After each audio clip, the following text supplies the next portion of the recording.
Good afternoon, ladies and gentlemen. Welcome to a Saturday of racing here at Tampa Bay Downs. Today's first post coming up in 35 minutes. We'll have scratches and changes in a few moments. But first, we ask you to please rise and remove your caps as we honor America with the playing of our national anthem.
And thank you, everyone. And once again, a pleasant good afternoon to you all, and welcome to day number 14 of our season here at Tampa Bay Downs.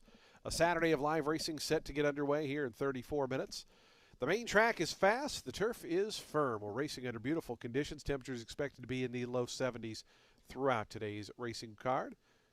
If you have your programs handy, let's go over today's overweights, scratches, and changes. Starting in today's first race, race number 1 starts that early pick 5. Just an ownership correction on the number 3, Chez Soleil. Should read owner John Richard Stromer. John Richard Stromer owns the 3 in today's first race. Race number 2 starts that early pick 4 in today's second race.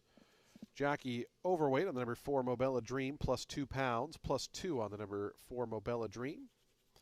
And scratch the number 5, Strike Dioro. Number 5, Strike Dioro is scratched. With that scratch, no super high 5 wagering in today's second event. Race number 3 is the Florida Garage Door Pros Purse, also the Martin's Italian Restaurant Trainer of the Month Award. We'll present that to Juan Carlos Avila after today's third. No changes in the third race. No changes in race 3. Race 4 starts the ultimate 6, $25,435 in the jackpot carryover. Scratch the number 1, Gulfaxi. Number 1, Gulfaxi is scratched. Scratch the number 1. And a jockey overweight on the number 3, Angela's Party Girl, 1 pound over, plus 1 on the 3. Race 5 starts the late pick 5. A scratch of the number 1, Zapata. Number 1, Zapata is out. Scratch the number 1, Zapata. Ownership correction on the 2, That Son of a Gun. Should read owner Caroline Nemutwu. And scratch number 14, Calvino. Number 14, Calvino is scratched out of today's 5th race. Do take note, the number 13, Dial 'em Up, will run off the also eligible list. Again, number 13 will run off the AE list in today's 5th.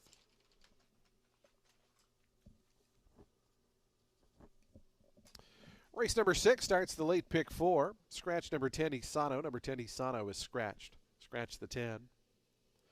Jockey change on the number 12, Candy Street. Ricardo Feliciano rides. Ricky Feliciano on the 12, Candy Street. In today's 6th race, Ricky Feliciano rides the 12 in race 6. Race number 7, scratch number 5, Make the Boys Wink. Number 5, Make the Boys Wink is scratched. Scratch the 5.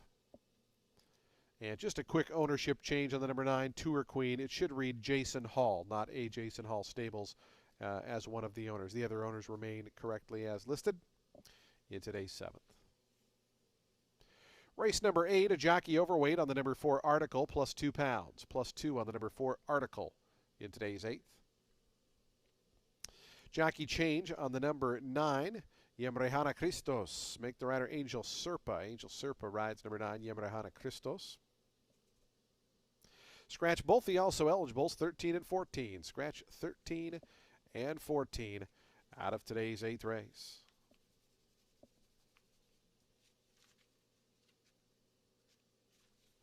The 9th and final race on the turf course, coming out of the mile chute starting point.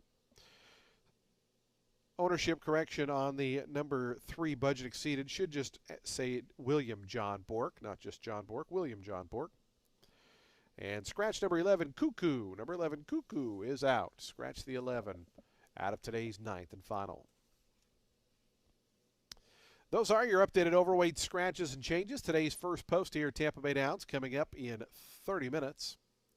Again, the main track fast. The turf is firm. It's a beautiful afternoon for racing. Our track handicapper, Ren Carruthers, will be coming up in about 12 or 13 minutes. Ren will have analysis and selections for all 9 of today's races.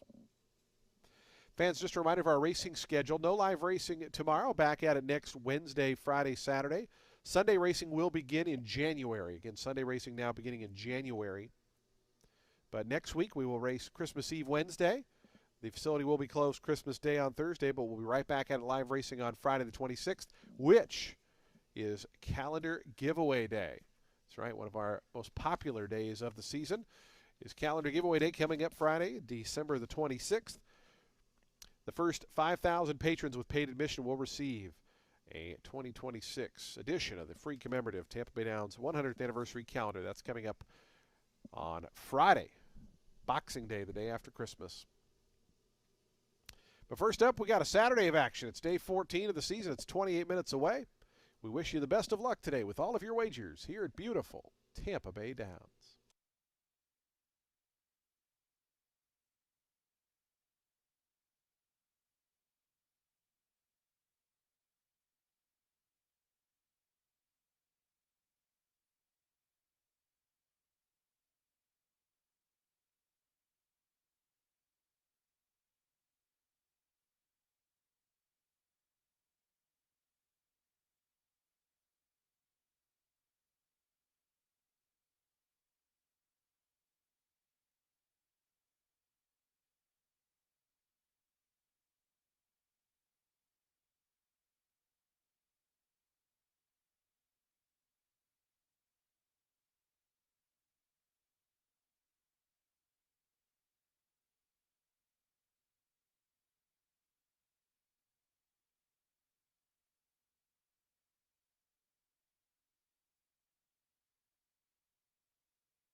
Well, happy Saturday, everybody. Ryan Carruthers here. 9 races on today's card. Race 1 will kick off that early pick 5, and it is with a 5K claimer for fillies and mares 3 years old and up, which have not won a race since June 20th. They're going to be going a mile on the 16th on the main track. The number 2, Star of Saturn, making a first start for Garcia, stretching to 2 turns for the first time as well. She's been sprinting at Gulfstream for the most part. Started the year in a Florida-bred optional 20 N1X. You know, those contests are pretty tough. They then slid down the class ladder into the 6250 ranks, which offered little relief other than a show-do finish at 7 furlongs. They did stretch her to a mile last out, but that's 1 turn at Gulfstream, and the track was also sloppy. There's a good possibility, I think, that in a conditioned 5, going 2 turns, Star of Saturn could be in better position to orbit, so to speak. You got Camacho aboard. The number 4, Strand of Gold, is in for Carlos Narvaez. This girl is clearly bred for surfaces over which she's been running, but that stated, the main track can be kind to these types. Her lone main track go, I know it was not so good. She didn't show anything, but that stated, it was a 6.5 furlong optional 20 starter 12 at Gulfstream. She needs more ground, and she gets that now along with a drop in after having last contested a 10 claimer on the synthetic at Gulfstream going 8.5 furlongs. The 7 is in for Jan Arnett. Ran an okay 4th beaten 5 last out at this condition off a layoff, but that race was just at 7 furlongs. When she ran here last meet, she was going 2 turns. In fact, last time she ran here in the previous meet, she finished second with Marin aboard in a 62.50 going 8.5 furlongs. So we'll see if she's tighter here, second off the bench and stretched out. We'll also say I do respect Sing Scat stretching back out. She was running against her style, sprinting on the lead last out, going just the 1 turn. And she didn't show much speed at all. The 2 starts prior against Open Claimer Company at a mile 40. Last meet, she was running pretty gamely at 2 turns against optionals, but she also wasn't wearing fronts back then either, which is why I'm a little cold on her as a top 3 pick. But yeah, still a filly who's been quite competitive here in the past. You may want to have her on those tickets. I'm going to go as far as the top 3, 2, 4, 7 in race 1 to start the day, and the early pick 5.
The horses onto the track, post parading for today's first race, $5,000 claiming event for fillies and mares, 3-year-olds and upward. They'll be in a mile and a 16th over the fast main track. No scratches or jockey changes here at today's first. A field of 8 set to go the mile and a 16th. Race 1 offers daily double, exacta, trifecta, and superfecta wagering. We have a super high 5. Start a pick 3, and we start the early pick 5. That pool about to go over $27,000. You still got 8 minutes to post time. 8 minutes.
2 minutes to post time. Today's first race, the early pick 5 in 2 minutes.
The horses are now approaching the starting gate. Today's first race field, just 1 minute to post time. 1 minute.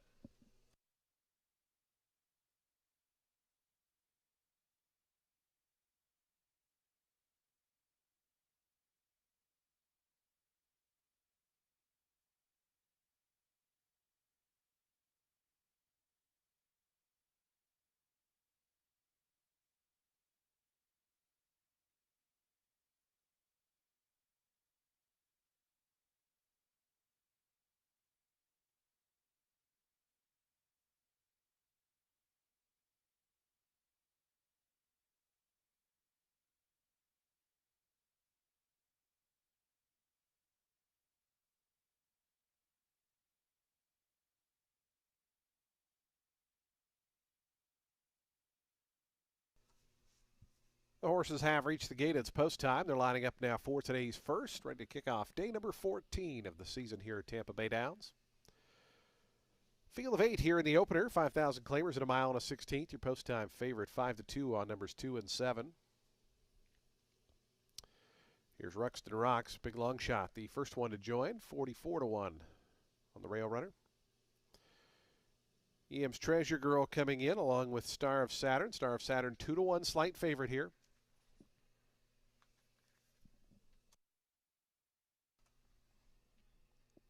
Chez Soleil moving up. Here's Shabam out to gate 7. Right now your second choice. 5-2. Strand of Gold and Sing Scat, the final one. We're just about set for a start. Ready to kick off day 14 of the season. A Saturday, fast, firm, and beautiful sunny Florida skies. They're in the gate. And the race is on. Star of Saturn broke inward at the start. Shabam toward the outside is out quickest. Sing Scat. So the two outside runners are 1-2 by the wire the first time. Shea Soleil to their inside. A length back in that third position as the outer two work over to the inside. Shea Soleil going to shift out a path or two to avoid them as they go into that turn. It's Sing Scat just in front. Shea Soleil now taking EM's Treasure Girl out a path or two there. Some event going into that first turn. Sing Scat in front by a neck. Shabam to the inside. Shea Soleil now a more established position, moving up from third. Out wide, EM's Treasure Girl is fourth. A length and a half to Josiah, fifth in the white colors. Down along the inside, the long shot, Ruxton Rocks is racing in sixth and about 5 off the top. It's 4 more lengths then back to Star of Saturn and Strand of Gold. They spot this early leader 9 as they go to the backstretch run. 24.92 seconds for Sing Scat in front by half a length. In between horses, Shea Soleil, EM's Treasure Girl out wide. Down along the fence comes Shabam, still fourth. Only a length and a half separate the top 4. A length more back to Josiah, who's racing in fifth. And it's 3 more back to Ruxton Rocks. Big space of 5 back to Strand of Gold. And trailing now, Star of Saturn. Got to be 11 or 12 off the lead of Sing Scat, who goes to the far turn off a soft opening half, 49.48 seconds. Sing Scat and Gabriel Maldonado by the 5/16 pole, a half length in front.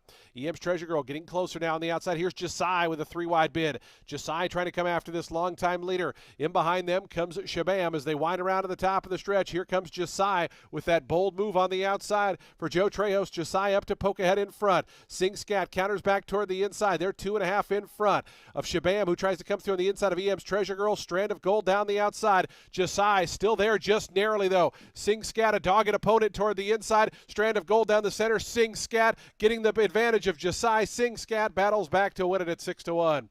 Josiah was second. Third was close. EM's Treasure Girl, I believe, got it over Strand of Gold.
Eight, 5, 6, and 4. 8, 5, 6, and 4. The unofficial order.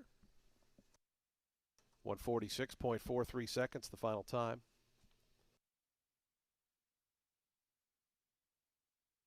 6-1 winner here, Sing Scat.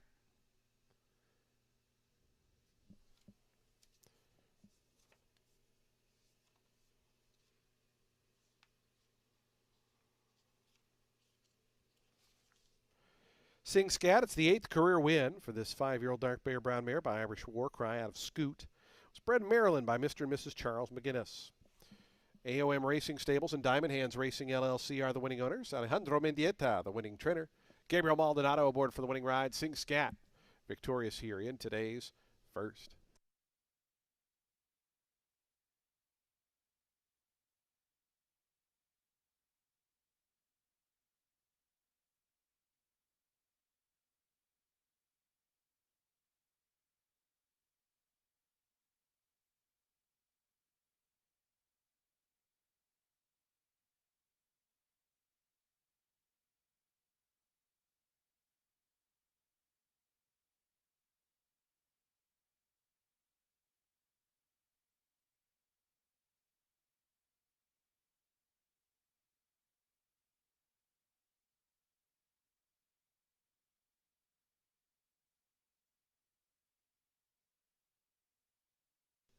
Again, results still unofficial. Please hold all tickets while we await those prices for the first.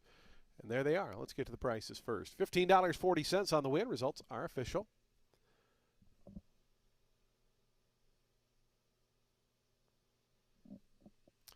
The exact 8 and 5, $32.70. Trifecta, $240.50. The dime super, $279.02. Super High 5 was not hit, so we'll have a carryover. It'll be into race 3, however. It'll be $1,995. That'll be into the third race because race 2 has a field of 6. Need 7 or more for the Super High 5. Scratch number 5, Strike Duro. Number 5 is Scratch. Number 4, Mobella Dream, is 2 pounds over. We're at 6.5 furlongs. We'll start the early pick 4, race number 2 in 25 minutes at 1:08 p.m.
Race 2 is going to kick off that early pick fours for 2-year-old fillies which have never won a race other than maiden claiming or starter, or which have never won 2 races, or an optional claiming price of $75,000.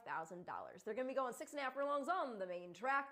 The 7 Lady Valor, I think she should be able to sit the trip here for Michael Campbell under Sammy Marin. This girl overcame traffic issues and ground loss to run third on debut in a maiden optional 50 at Colonial at first asking. Start 2, she wasn't sharp from the blocks. She closed up over a slow pace to run second at the level again, this time on turf going 5.5. Then she won a restricted maiden special weight at Keeneland, again without pace assistance, to prevail by a neck and over some next out winners. The runner-up, Bull Dior, next won a restricted maiden special weight at Churchill, put up a 65 buyer figure. The 4th placed Amazing Amanda was also a next out winner, took a maiden 50 at Oaklawn Park by 2.5, and that was for Mark Cassie. And yeah, I mean, this filly's got a tremendous pedigree as well. She's by Maxfield. Her mom is an unraced daughter of Honor Code, but half-sister to stakes winners Blue Heart, Financial Recovery, and stakes place Diamond Dare, better known as being the mommy of Grade 3 Gulfstream Park Sprint winner CZ. Family also includes 2-time champ sprinter and Hall of Famer Housebuster. That's pretty cool. The 2, Floco for Rory Miller, has speed, good draw from which to employ it also with Ferrer aboard.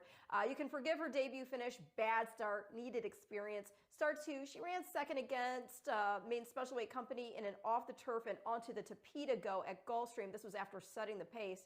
Winner was Mystical Bell, who next wired an optional 75 field there, earning a 75 buyer figure. Floco then won a Florida-bred main special weight on the dirt going 6 furlongs. The runner-up there was My Miss Mo, who then scored a Florida-bred main special weight by 12 and then ran 4th in our Sandpiper. Meanwhile, Floco, she next contested the Susan's Girl in against the likes of Mythical. So not going to fault her for folding out. And last out was a 2-turn turf try against an optional 75 N1 X field. Got the lead, tired, finished 5th.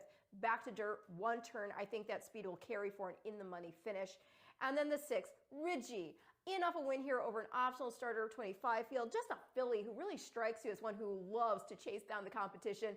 That was her first start on dirt. Prior to her on the synthetic, was second at first asking at Presque Isle after a bad start. Start 2, she had been naughty before the race, but still had enough pep to the step to score by 3. And then in her last start, she closed up for the win through some honest fractions there to prevail by a length and a quarter. She seems to know her job, and I could see her ranging up for the show dough on the cutback from 7 to this 6.5 furlong contest. So I'm going to go 7, 2, 6 in race 2, which again kicks off our early pick 4.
The horse is on to the track post parading for today's second race, an allowance optional claiming event. 75,000 the optional claiming tag. 2-year-old fillies at 6.5 furlongs on that fast main track. Scratch the 5. Number 5 is scratched. Number 4, Mobella Dream, is 2 pounds over, +2 on the 4. Race number 2 offers daily double, exacta, trifecta, and superfecta wagering. We start at pick 3, and we start that early pick 4. Pool already over $20,000. You still got 7 minutes to get involved, 7 minutes to post time.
2 minutes to post time. Today's second race, 2 minutes.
The horses are now approaching the starting gate. We're just 1 minute from post time. Today's second race, the early pick 4 in 1 minute.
The horses have reached the gate. It's post time. They're lining up now for today's second race. Started that early pick 4. Field of 6, 6.5 furlongs. Your odds on favorite 4 to 5 on the number 7, Lady Valor. Samuel Marin and Michael Campbell teaming up with the favorite here. 4 to 1 co-second choices, numbers 2 and 6. As Magic Moon going to be the first to move forward. Floco. Jose Ferrer for Rory Miller to gate 2.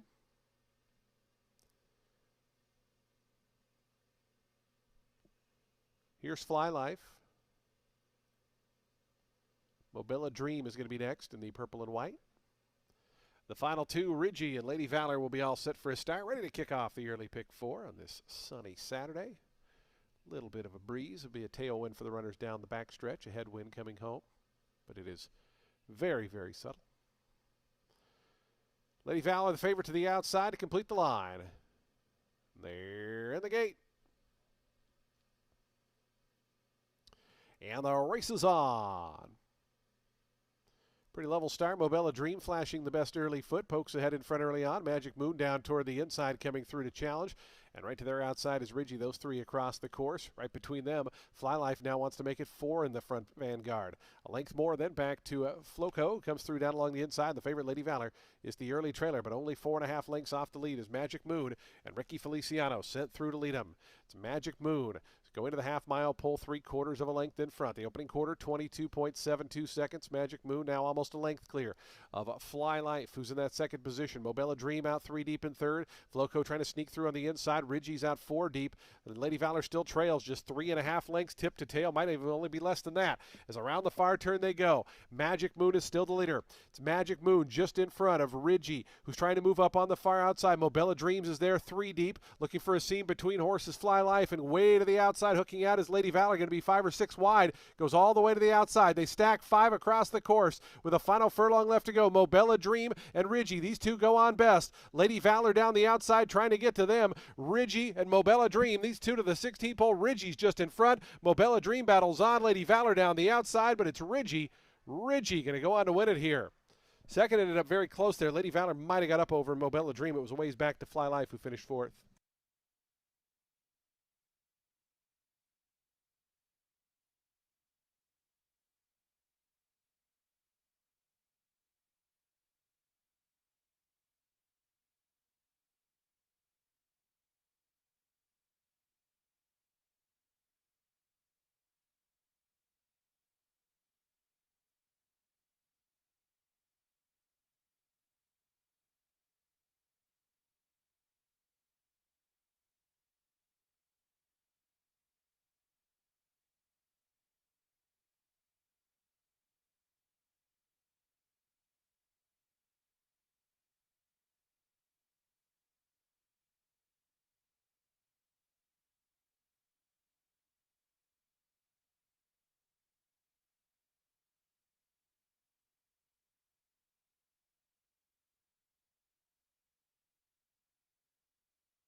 Six, 7, 4, 3, and 2, the unofficial order. 3-1 Ridgie.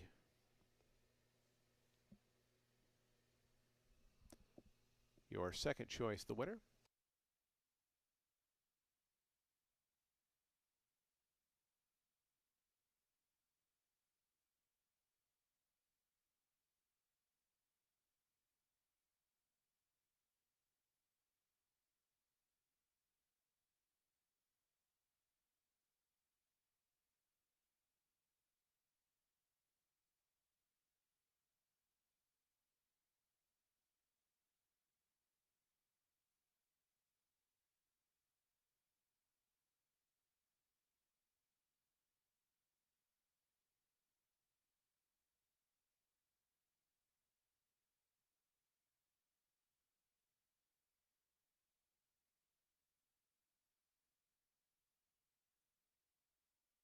$8.40 on the win for Ridgie.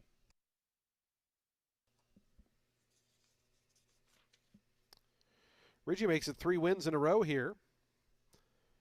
2-year-old chestnut filly by Neolithic out of Scowling Ridge was bred in Florida by Martin and Emily Goodell.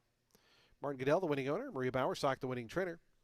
And Cesar Gonzalez aboard for the winning ride as Ridgie back to back to back wins, including a couple here at Tampa Bay Downs.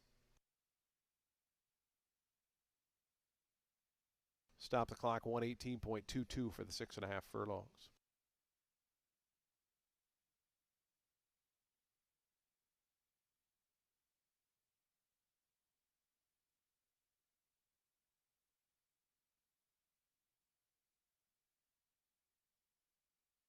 Six, seven exact to $7. The trifecta $11.90. Dime Super $7.41. The daily double $41.70. Race number 3 is coming up in 22 minutes. Today's third race, the Florida Garage Door Pros. Purse, along with the Martin's Italian Restaurant Trainer of the Month Award. We'll present that to Juan Carlos Avila after the third race. So we'll have a couple presentations after race 3. We also have a super high five carryover, $1,995.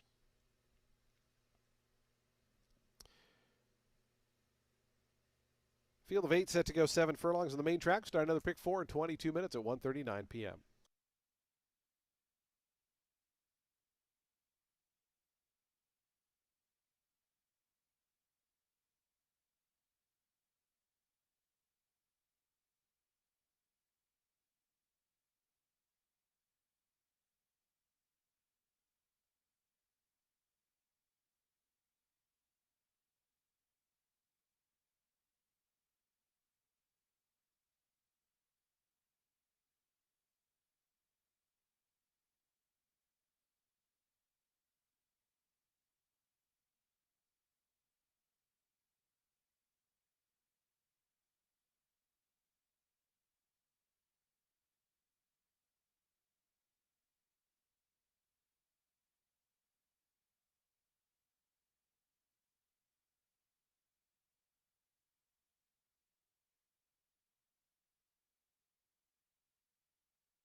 Race 3 starts our next pick four. It's a 16 claimer for fillies and mares 3 years old and up, which have never won 2 races. They're going to be going 7 furlongs on the main track. It looks like there could be a lively pace in here with the number 2 CC Girl being able to take advantage. She's in for Tony Wilson. She's taking a drop in off a 7th place finish, 8 legs beaten in a 25 N2L here on November 22nd, just at 6 furlongs. She had previously run second, beaten a length and 3/4 in an optional starter 16 at Parks, rolled up over a slow pace that afternoon, just could not get to the winner who got away with it. CC's dirt record actually pretty good. 7 starts in the money in 4 of them, and last out on top of the level, she didn't get out smoothly from the gate, so hopefully she gets a good go of it today and can bide her time before making her move. The number 1, Mi Bella Genio, in for Juan Avila, making a second off the layoff, staying at the level, stretching out a furlong. In the first start back, she finished third. This was after a bad start from the gate where another horse drew over on her, which left her back in the pack. She got back into the contention, but that move after the time away, it left her tired. Start prior to that, she had dueled on the pace in a 25 N2L at Delaware Park. Country Economics withstood the challenge, dug in for second, but Mi Bella Genio tired to fourth. Still, she did finish the better of her last out and can improve second off the bench with Camacho up, who rode her to a 13 3/4 length victory in her second career start, by the way. I definitely do respect the 5 that is Madame Matoli in here for Bennett, but it is interesting that Camacho, who rode her for 6 of her 9 career starts, is not aboard. You do have Centeno, though, and he's a star. But yeah, this girl has not run since the spring. She took on Older for the first time in an optional 25 N1X, going 5 furlongs on the turf at Gulfstream. Finished 5th, and that was also off a 5th place finish here, 3 lengths beaten in an optional 32 starter 25. And so the thing is, she might need one, and she's stepping in against Older again, could be slightly vulnerable at a short price. Still, it is a 16 N2L, big class drop. We'll see. Gonna go 2-1-5 in race 3, which again kicks off our next pick 4.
The horses onto the track post parading for today's third race, the Florida Garage Door Pros Purse, along with the Martin's Italian Restaurant Trainer of the Month Award. We'll present that to Juan Carlos Avila after today's third race. Race number 3, a $16,000 claimer for fillies and mares, 3-year-olds and up. They'll be at 7 furlongs. No scratches or jockey changes here. We have daily double, exacta, trifecta, superfecta, and pick 3 wagering. We have a super high 5 carryover of $1,995, and we start the middle pick 4. Post time coming up in 6 minutes. 6 minutes to post time.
Five minutes to post time. 5 minutes.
Two minutes to post time. Today's third race, the Florida Garage Door Pros and the Martin's Italian Restaurant Trainer of the Month Purse coming up in just 2 minutes.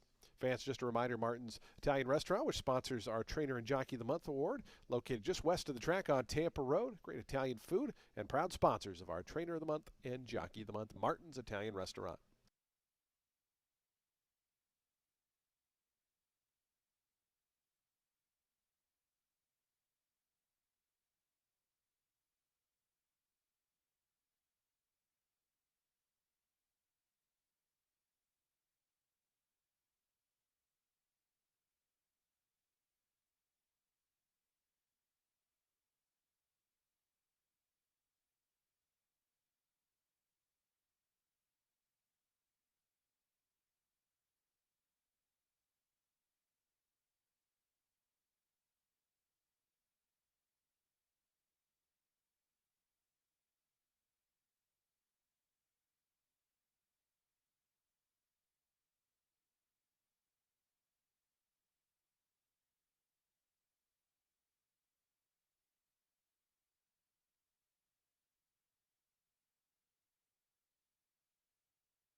Do want to welcome our friends from Florida Garage Door Pros joining us in the winner's circle today. Our featured group for this third race, Florida Garage Door Pros, garage doors that run like champions.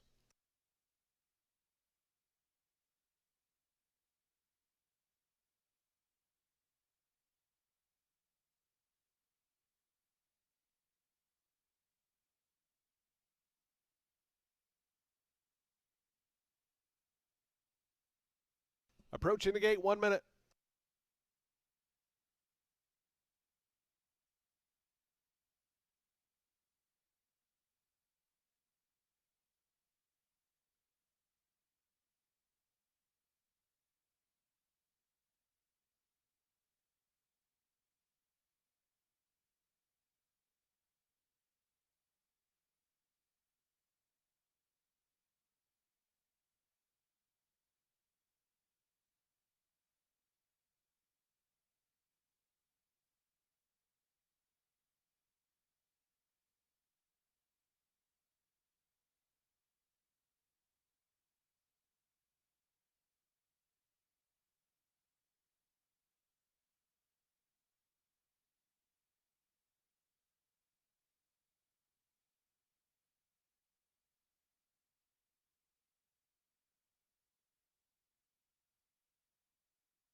The horses have reached the gate. It's post time. They're lining up now for today's third, the Florida Garage Doors Pros Purse, along with the Martin's Italian Restaurant Trainer of the Month Award. We'll present that to Juan Carlos Avila after today's third race. He saddles the number 1, Mi Bella Genio, who's the first to load in. Right now at 5-2. Your even money favorite, number 5, Madame Matoli, Daniel Centeno for Gerald Bennett. So the two favorites going to be the first two to move in, as you can see there from our drone angle. Great job by our drone pilots, Zach and Tristan. Here's Country Economics moving forward. CC Girl, Charlie Marquez to gate 2.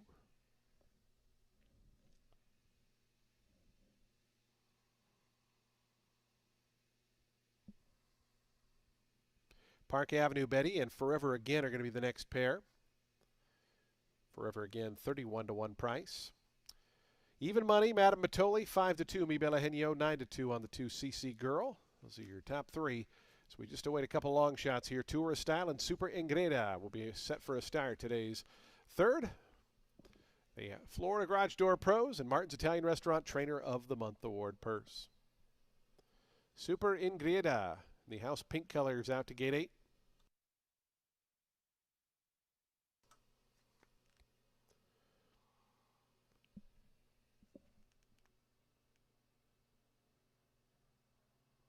Super Ingreda coming up.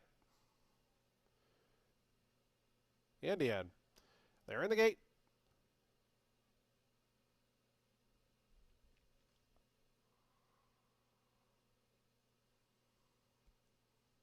And the race is on. Country Economics out in good order. Goes a run out to the front. Madame Matoli, the favorite, was away well. It's into that second position as Park Avenue Betty, Mi Bella Genio, they're third and fourth. But it's Country Economics. Marcos Meneses make the lead pretty easily here. Open up almost 2 to Madame Matoli. Park Avenue Betty out wide. Mi Bella Genio and his yellow colors is racing in fourth. It's 2 more back to CC Girl and Forever Again. They race as a tandem 5th and 6th. They're 5 clear. If Super Ingredients, it's another 6. Back to Tourist Style, who's lagging behind, already about 15 or 16 behind, with 4.5 furlongs remaining. Country Economics, 22.97 seconds was the opening quarter mile. It's Country Economics to the fire turn, a length in front of Madame Matoli, Mi Bella Genio. So the two favorites, second and third right now. Park Avenue Betty's out 3 deep in fourth. It's 2 more back to CC Girl, who's pushed along 5th, but still 5 lengths off this long-time leader. It's another 4, then back to Forever Again. And then a big gap back to those other 2. Round the fire turn they run. Country Economics still narrowly in front. Park Avenue Betty 3 wide. Madame Matoli right between them. These 3 across the course as they come by the quarter pole. Just in behind them, Mi Bella Genio going to swing toward the outside as 4 still 3 lengths behind as they turn to the top of the lane. On the inside, Country Economics. Madame Matoli between runners. Park Avenue Betty to the outside. Mi Bella Genio trying to pick them all up. Has some momentum down the center of the course. A final 16th to go. Here comes Mi Bella Genio down the far outside up to grab the lead. Park Avenue Betty, Madame Matoli, and Country Economics second, third, and fourth. Mi Bella Genio, Sammy Camacho win it by 3.5 in the end. Park Avenue Betty was second. Third looked like Madame Matoli over Country Economics.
1, 7, 5, 6, and 2. Mi Bella Genio, 3-1 winner.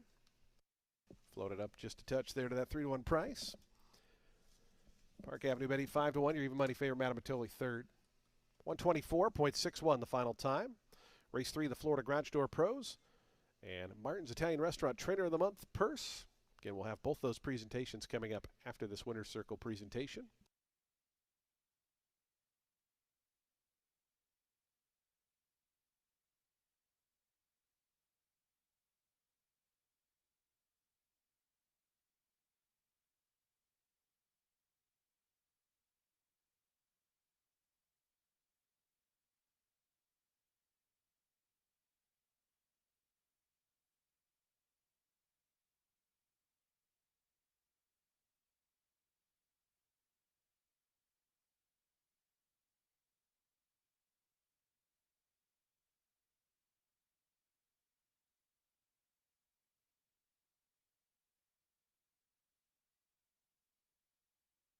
Results are official, $8.40 on the win for Mi Bella Genio.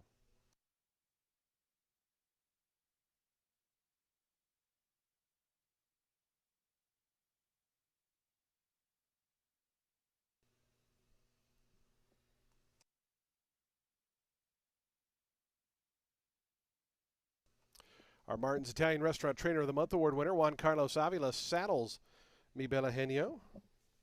So he'll get the Winner's Circle presentation and the Trainer of the Month presentation. As Mi Bella Genio, a 3-year-old chestnut filly by Catalina Cruiser out of Playa Blanca.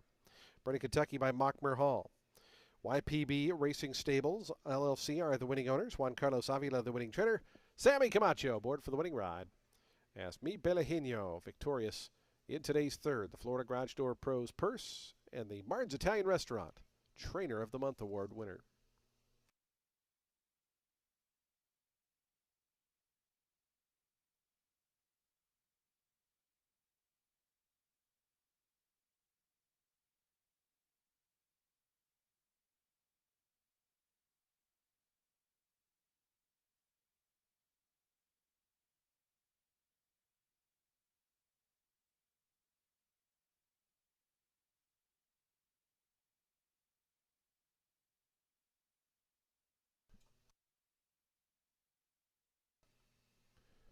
Price is on the board, $23.60 for that exacta. The trifecta, $35.35. The dime super, $49.06. Daily double, $17.90, and that early pick 3, a nice return of $128.90. The high five was hit for $894.20. Coming up next, today's fourth race, just 21 minutes away at 2:10 p.m. Scratch the 1, Golfaxi number 1 is out. A field of 8 remain in. We're at 1 mile and 40 yards in today's fourth race, and it'll start the Ultimate 6. $25,435 in the jackpot carryover. Reminder, you have to be the sole winning ticket to take home the jackpot. It starts in today's fourth. Presentation time in the Winner's Circle. Welcome in our featured group.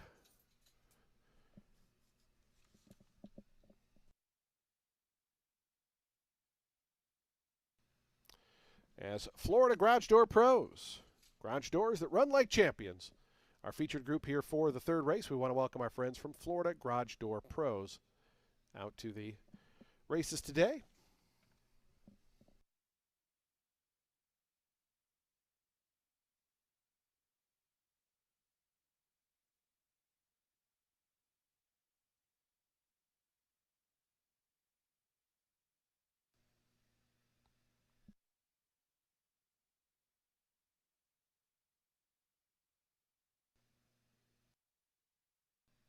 In addition to the featured group, we want to welcome into the Winner's Circle our own Mike Henry,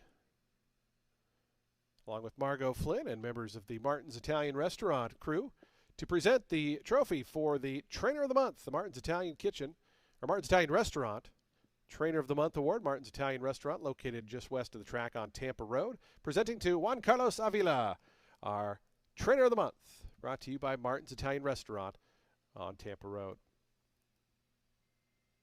Post time for the fourth, Ultimate 6 in 20 minutes.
Race 4 kicks off today's Ultimate Six, and it's for fillies and mares 3 years old and up, which is start for a claiming price of $8,000 or less in 2024, 2025, or an optional claiming price of $12,500. They're going to be going a mile 40 yards on the main track. The number 3, Angela's Party Girl, in for Nick Goodwin, folded last out, but that was a 12-5 starter allowance going the one-turn mile at Churchill.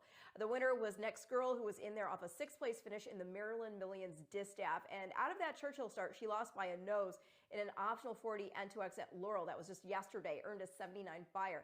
Start prior to that, Angela's Party Girl ran a respectable 6th, beaten 5 3/4 lengths after setting the pace in a 20 starter allowance going 8.5 at Keeneland. Callie Sue was in there as well. She finished 8th.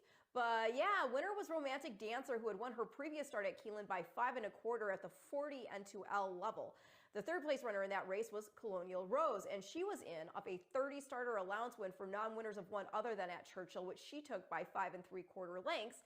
And her most recent race was back at Churchill. She ran 3rd in an allowance and put up an 82 buyer figure. The 5th place runner, that was Backstretch Rose, and she next ran 3rd in a stakes race at Laurel. She was also running gamely against optionals at Canterbury. But let's take it back to this girl's form at Tampa, and it's solid. In 12 starts over our main track, she's run in the money in 7. Last time she ran here, she got the lead. She tried to take them all the way, got away with some soft fractions doing it too, but she could not hold off Sweet Nola, who she'd previously beaten. Now, Sweet Nola was winning a 3rd start in a row that afternoon, and she went on to win another 2 to make it 5 consecutive victories for them at optional level. Now, Sweet Nola recently ran 4th here in an optional 32 N2X. Also, take in mind, in that April start for Angela's Party Girl, she finished 6 lengths up over Cloud Storage, who was a 25 claimer winner next out, and proceeded to run in the money in 6 more races after that.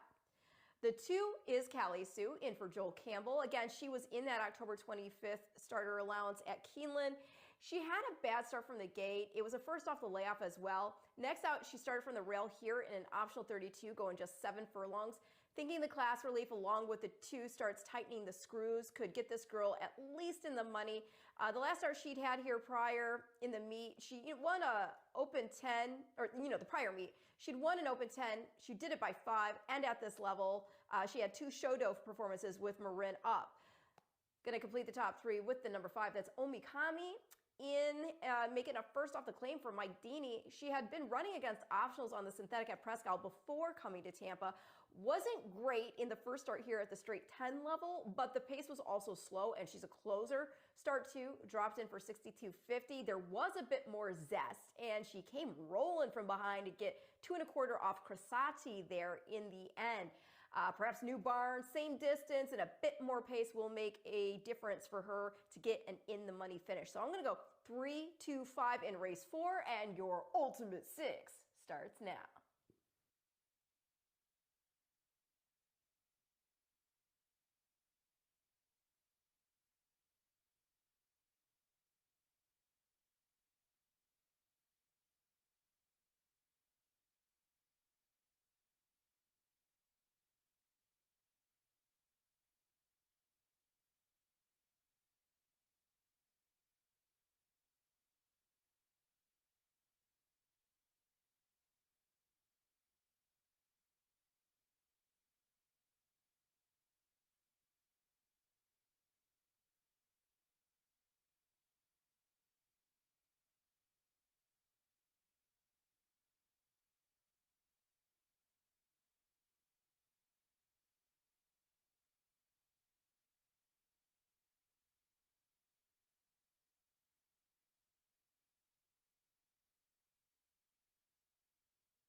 The horses stepping onto the track post parading for today's fourth race. Start of the Ultimate Six, 25,435 in the jackpot carryover. Reminder, you have to be the sole winning ticket to take home the entire jackpot. It starts here in today's fourth. A $12,500 starter optional claiming event for fillies and mares, 3-year-olds and up. They'll be at a mile and 40 yards over that fast main track. Scratch the number 1. Golfaxi number 1 is scratched. Number 3 is plus £1. Race 4 offers daily double, exacta, trifecta, superfecta, pick 3, super high 5. And we start the Ultimate Six. Post time coming up in 6 minutes.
Two minutes to post time. Today's fourth race, the Ultimate Six, in 2 minutes. 2 minutes to post time.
The horses are approaching the starting gate. We're just 1 minute from post time. 1 minute.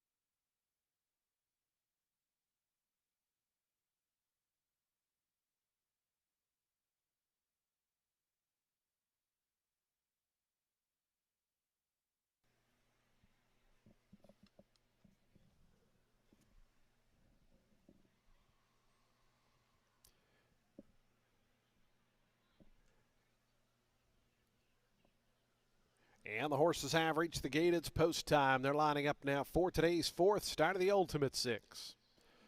Field of 8 here at a mile and 40 yards. Post time favorite at 5-2. A slight choice. Number 3, Angela's Party Girl. 3-1 on the number 2, Callie Sue. 3-1 also the 7, Divine Romance. Here is Angela's Party Girl.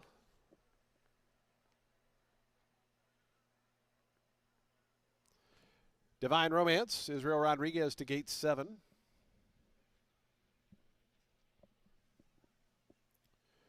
Too Hot to Stop is going to be next in the house yellow colors to gate 4. Adamar Santos for Lynn Rarick. Here's Utopia Rose.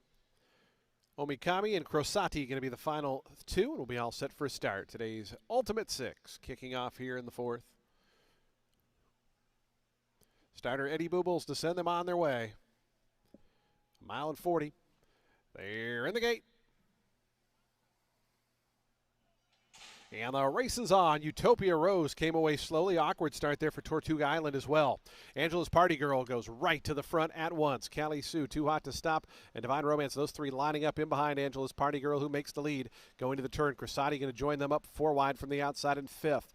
Then comes Omikami 6th. After that, Tortuga Island, the slow start, as Utopia Rose 8th and last, and about 9 lengths off this isolated leader up top. Angela's Party Girl to the back stretch in front by 2 to Crosati, who moves a little closer now in that second position. Callie Sue, Too Hot to Stop. They're 3rd and 4th. Tortuga Island advancing up on the outside of Divine Romance, who got shuffled back a couple spots there. Utopia Rose is out of last, and Omikami trails. 24.96 seconds was the opening quarter mile time for Angela's Party Girl, who struts her stuff in front by a length and a half going to the half-mile pole. Crosati second, Too Hot to Stop toward the inside. A joint third with Tortuga Island out wide. Divine Romance in and amongst horses, going to look for a path in path 2 there. Utopia Rose also starting to march forward. They line up 5 in behind this leader. 49.22 seconds. So things have gone the way of Angela's Party Girl, who leads at a length and 3/4 to Crosati midway around the far turn. Tortuga Island on the outside, Too Hot to Stop. Divine Romance, Utopia Rose, that bid was short-lived, drops back. After that comes Callie Sue and Omikami trails. Angela's Party Girl trying to see it out. Has 3/16 of a mile to go. Comes to the lane with a length and a half lead. Crosati is second. Too Hot to Stop toward the inside. Divine Romance trying to pick through between horses in Tortuga Island. Angela's Party Girl and Betty Jo Williams in front by 2.5 lengths now. Tortuga Island, Crosati, Divine Romance all giving chase. Angela's Party Girl still there. Angela's Party Girl all the way. Angela's Party Girl length and 3/4 in the end. Divine Romance was second, third Crosati in 4th, Tortuga Island.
3, 7, 9, 6, and 4. 3, 7, 9, 6, and 4 the unofficial order.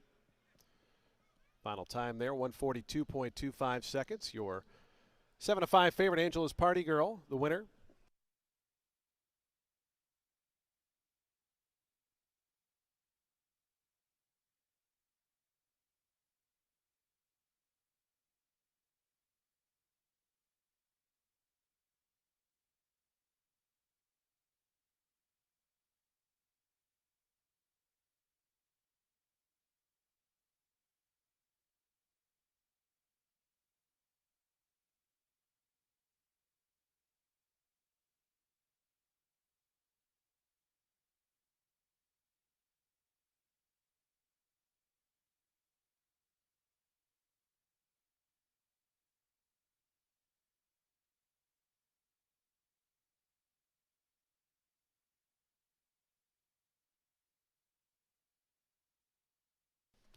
Results are official. $4.80 on the win for Angela's Party Girl.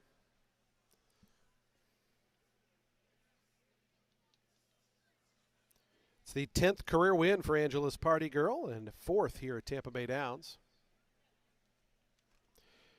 She's a 5-year-old dark bear brown mare by Creative Cause out of Game Trail, bred in Kentucky by Alan Goldberg and Ronald Aitken. Thunderstride Racing LLC are the winning owners. Nick Goodwin, the winning trainer. And Betty Jo Williams on board for the winning ride as Angela's Party Girl victorious here in today's 4th race.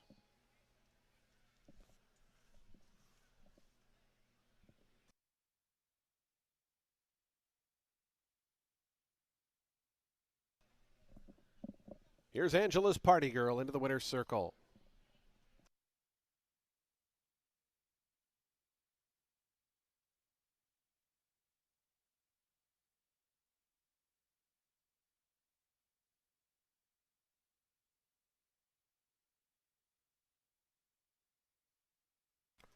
Price is on the board, $4.80 for that win. The exacta $6.30. Trifecta $32.60.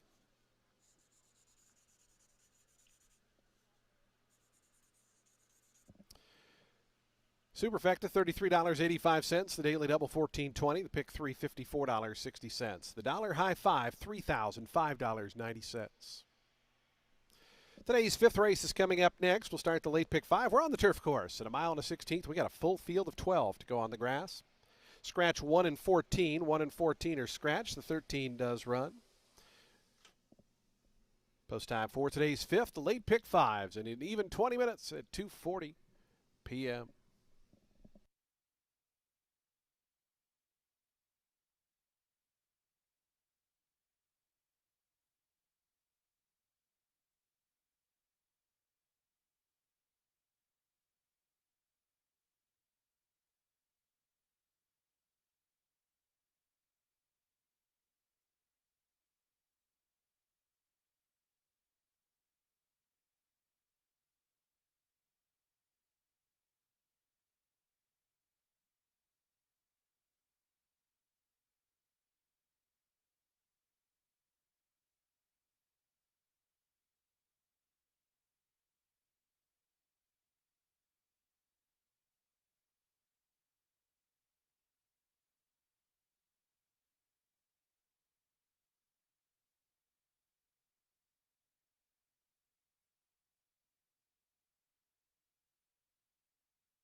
Race 5 is going to start our late pick 5, and it's with a 16 claimer for 3-year-olds and up, which have never won 3 races. They're going to be going a mile and the 16th on the turf.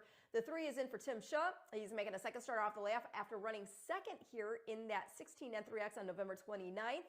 That was a good effort considering he didn't get the smoothest of trips, got squeezed between horses early in the running, checked back.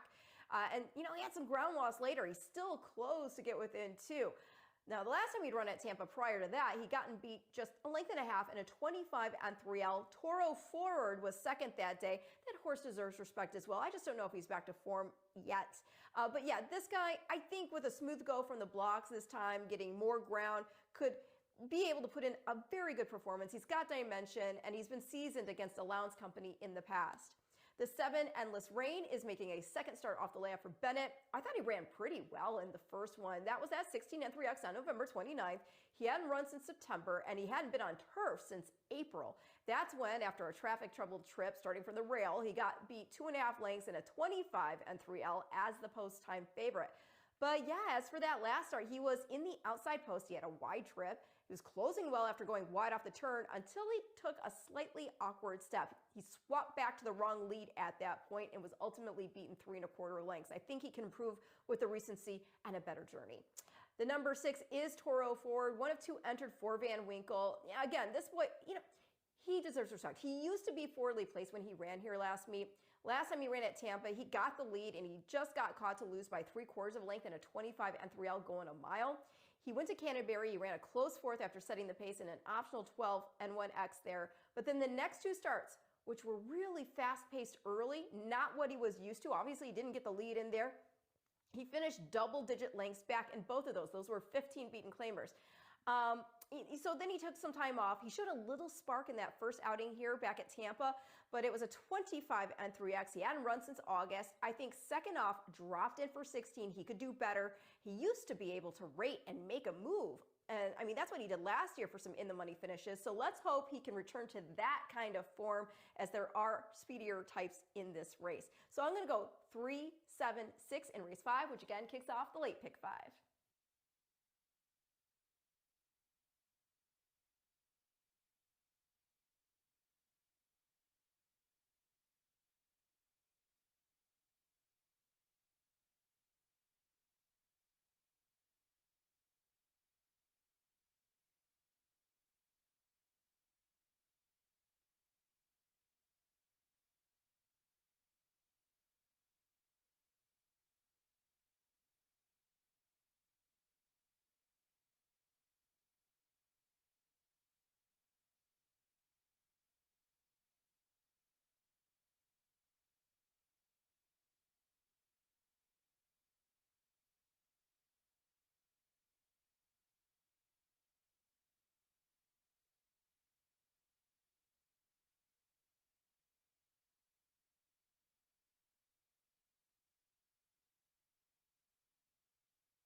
The horses post parading now for today's fifth race, a $16,000 claiming event for 3-year-olds and up. We're on the turf course at a mile and a 16th. The turf firm, the rail down at 0 feet. Full cast of 12 to go here. Scratch numbers 1 and 14. The 13 does draw in off the also eligible list and will run. Race 5 offers daily double, exacta, trifecta, superfecta, pick 3, super high 5. And we start that late pick 5. That pool about to jump over $30,000. Still got 5 minutes to post time. 5 minutes.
2 minutes to post time. Today's fifth race will start that late pick 5 just 2 minutes away. The horses onto the turf course. 2 minutes to post.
The horses are approaching the starting gate. 1 minute.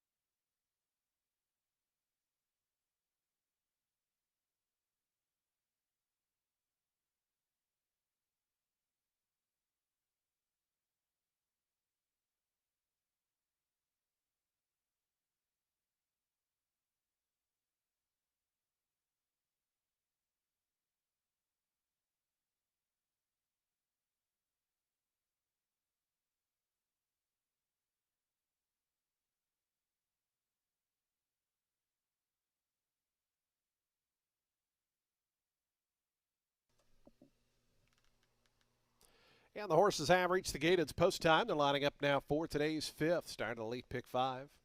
That pool just about to go over 54,000, now over 55,000. Field of 12 here at a mile and a 16th out of the turf chute. The favoritism all toward the inside. Number 3, Magic Heart, your 2-1 favorite. 5-2 on the 4, Post Command, and 9-2 on the 2, That Son of a Gun. So your top 3 in the wagering are the inside 3 here. Here is Magic Heart, Antonio Gallardo for Tim Shue. Farrell's Joy is going to be next, out to post 9. Gadiel Martinez for Tony Wilson. Here's Post Command, Sonny Leone to gate 4.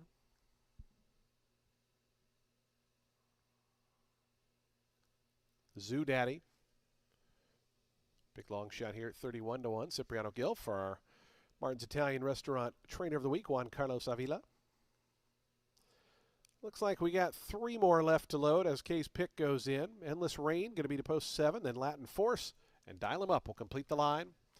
Ready for the late pick 5. Endless Rain coming up. Dial 'em Up. Cesar Gonzalez, the 7-pound apprentice to the outside. Goes in. They're in the gate. And the race is on. Caught him in a pretty good line. Kay's pick came out just a touch awkwardly. Toward the inside, that Son of a Gun showing good early speed. Post Command is right there, and joining them, Toro Forward the Gray up on the front end. Also handy is Chaz the Chief. And from the far outside, Kay's pick after a bad beginning is rushing up. And Kay's pick all the way up to grab the lead from Toro Forward, who's going to have to sit second. 2.5 more back to Chaz the Chief, who's third. Down to the inside, that Son of a Gun is fourth. Wild Wide Latin Force making some ground, but 4 deep in fifth. Then comes Post Command, Farrell's Joy. They're 6th and 7th. Magic Heart stays toward the inside in the black in 8th. It's another link to Lake Chapala in 9th. Zoo Daddy is 10th with 2 beat early on. Those are Endless Rain, and Dial 'em Up is the trailer. Is up on the front end. Kay's pick, this long shot leader, kicking away. Kay's pick, 23.15 seconds for the opening quarter. It's opened up 5. Toro Forward all alone in the second spot. It's 3.5 more. Back to Chaz the Chief, who's now clear third. Length and a half after that to that Son of a Gun in fourth. Latin Force fifth. Down to the inside comes Post Command. Magic Heart. So the 2 favorites are sitting back 6th and 7th right now. Farrell's Joy moving to that one's outside with Lake Chapala. So they go to the fire turn, 46.53. It's been an honest tempo for Kay's pick. That lead was still 5 lengths as they go by the 3/8 pole. Toro Forward from second. Length and a half more back to Chaz the Chief in third. That Son of a Gun is fourth. Post Command trying to come through down toward the inside of fifth. Farrell's Joy. Magic Heart trying to follow Post Command right now as Kay's pick's 5-length lead is just about gone. Toro Forward now coming up right alongside of Kay's pick. These 2 into the stretch. That Son of a Gun moves to the outside. Chaz the Chief dives down toward the rail. Post Command going to look for a seam in behind runners. Magic Heart wheels to the outside. Toro Forward just a 16th of a mile to go. Post Command going to dive down toward the inside. That Son of a Gun is third. Toro Forward. Post Command up the inside. They drive to the wire. Post Command in time. Toro Forward was second, then came Magic Heart, and that Son of a Gun finished fourth.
4, 6, 3, 2, and 8. 4, 6, 3, 2, 8. The unofficial order, 142.89 seconds. The final time.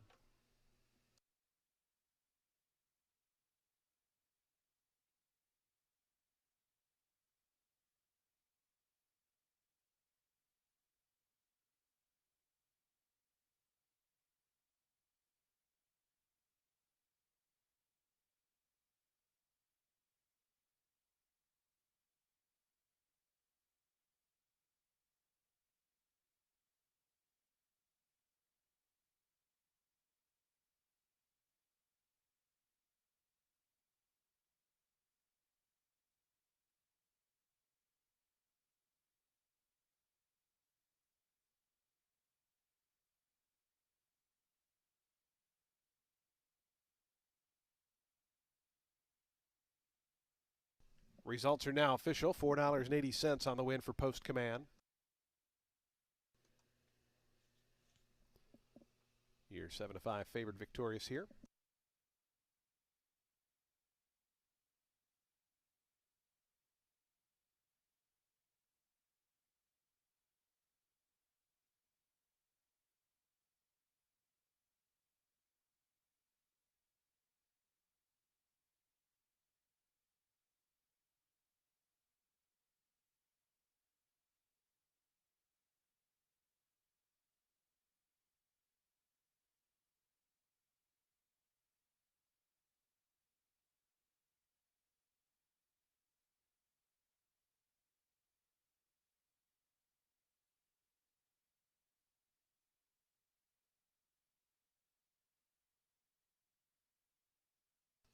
To the winner's circle goes Post Command, a 4-year-old bay gelding by Il Postino out of Requested Vow.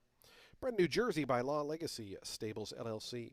Prancing Horse Farm LLC, the winning owners. Darian Rodriguez, the winning trainer. And Sonny Leone aboard for the winning ride. Post Command, victorious here in today's fifth, is your favorite.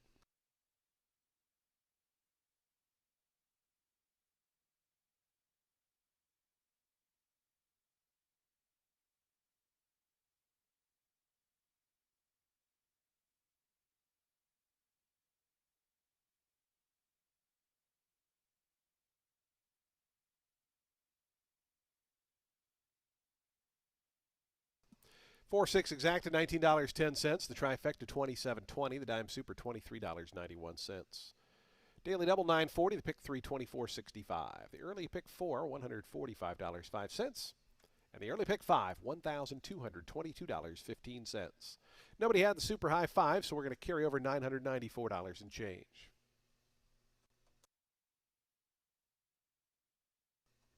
Race 6 is coming up in 21 minutes.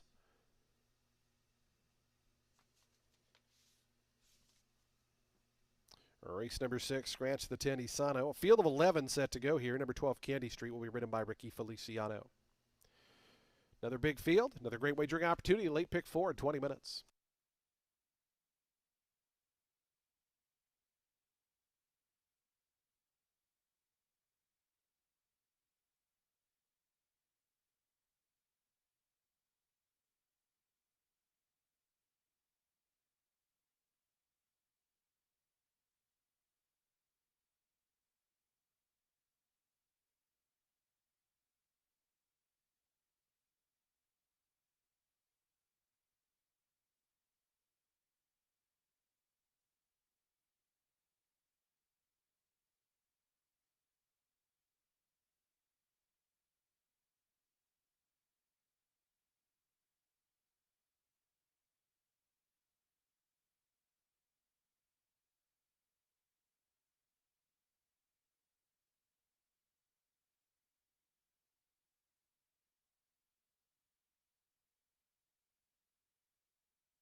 Race 6 is going to start our late pick 4. It's an 8-claimer for 3-year-olds and up, which have never won 3 races. They're going to be going 7 furlongs on the main track. I could be totally wrong on this one. I'm going to go with the 7 Swen on top for Luis Gonzalez. Hess Express rides. This boy, he's coming in fresh, not having run since that 4th place finish, beaten 3 3/4 lengths after starting from the outside post in the muddy going at Gulfstream in a beaten 8. The winner was Sweet Cha-Cha, who won another beaten 8 out of there, putting up figures in the 70s in both those starts.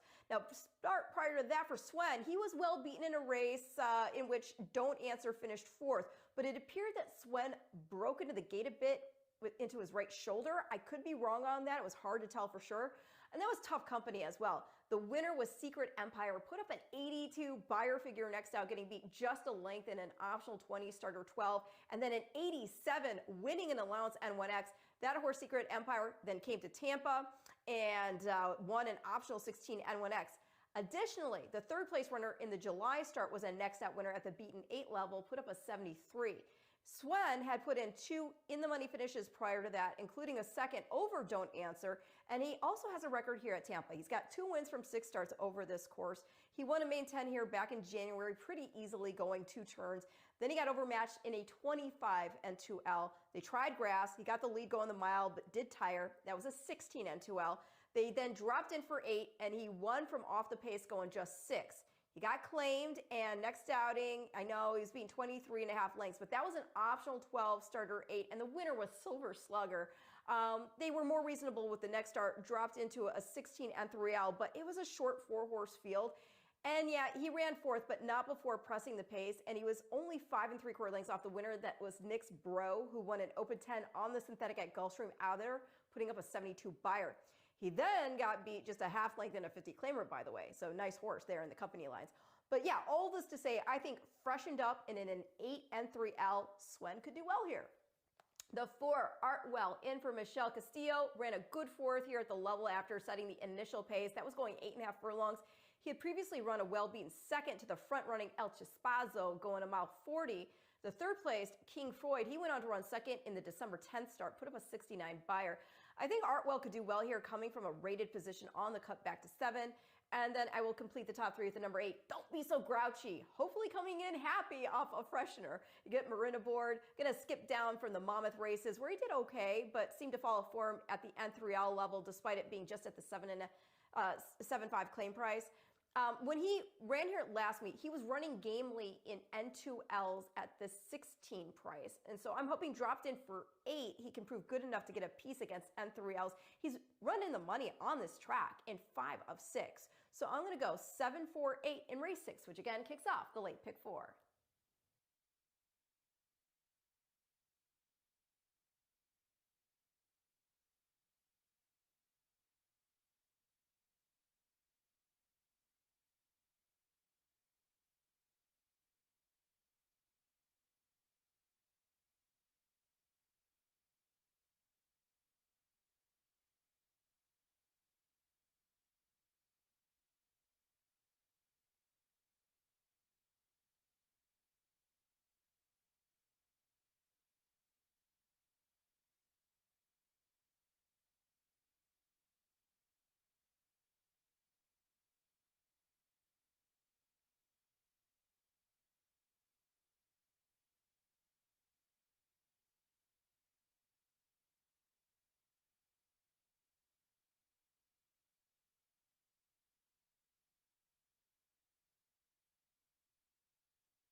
Attention racing fans, we do have a late scratch here. On advice of the veterinarian and by order of the steward, scratch number 3, No Manchas. Number 3, No Manchas, is a late paddock scratch. Again, a late scratch on advice of the veterinarian and by order of the steward. Scratch number 3, No Manchas. Refunds on all win, place, show, exacta, trifecta, superfecta, and super high five combinations involving that runner. If you had No Manchas in the late pick 5 or the ultimate 6, you'll receive the post time favorite. You obviously still have time to make adjustments to your late pick 4. There will be a consolation double and a consolation pick 3 to the number 3, so do hold on to those tickets as well. Late scratch, number 3, No Manchas, a late scratch.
The horse is onto the track post parading for today's 6th race, an $8,000 claiming event for 3-year-olds and upward. They'll be at 7 furlongs over the fast main track. Field of 10 set to go here. Scratch numbers 3 and 10. Number 3 was a late scratch in the paddock. Jockey change on the number 12 Candy Street. Make the rider Ricky Feliciano. Ricardo Feliciano rides the number 12.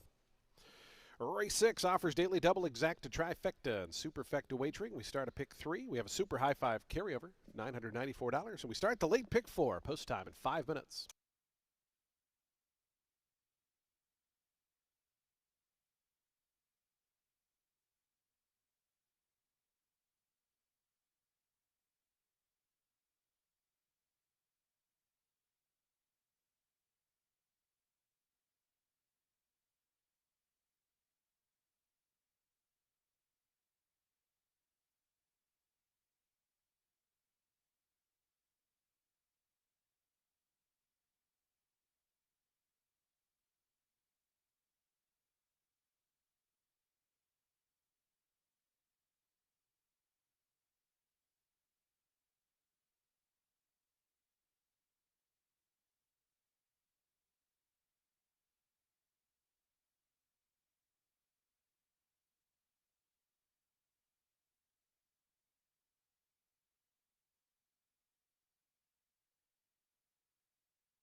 2 minutes to post time. Today's sixth race. Late pick fours in 2 minutes. 2 minutes to post time.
The horses now making their way toward the starting gate. We're just 1 minute from post time. 1 minute to today's sixth race.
And the horses have reached the gate. It's post time. They're lining up now for today's sixth. Start on a late pick four.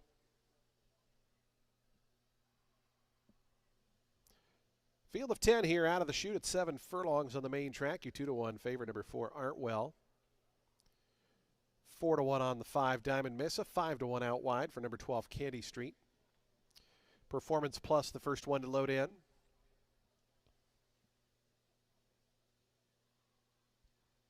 Don't Be So Grouchy's gone forward. Here's Don't Answer. And David Song's out to gate 9. Aren't Well, Wesley Ho for Michelle Castillo. Up to gate 4. Here's Devilish Desire.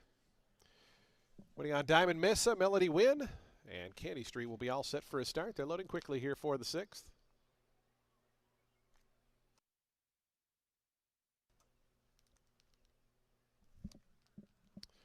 Melody Win coming up.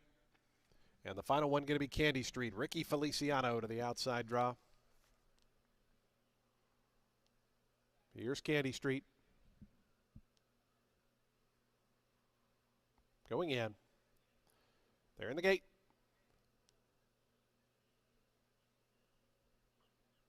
And the race is on. Very level beginning. Artwell toward the inside, asked for speed. Performance Plus is close up. Swen in the orange colors is also handy as they go through that chute. It's Sven just in front of Artwell. Those two 1-2 as they meet up with the main course proper. And behind them, Candy Street was out in third. Melody Wynn is back fourth with Devilish Desire. Then comes a lineup of runners. Diamond Mesa down toward the inside. Don't Be So Grouchy is in that next flight with David Song to the far outside. It's a break of 2.5 more then. Back to Don't Answer. Another four and a Performance Plus who broke sharp but settles back 10th and last. As up front, it's Swen, the leader. 22.55 seconds, the opening quarter mile for Swen as they go by the half-mile pole in front of length and a half to Artwell, who chases in second. They're 2.5 clear of Candy Street, who's in the third position. Then comes Melody Wynn, fourth toward the inside.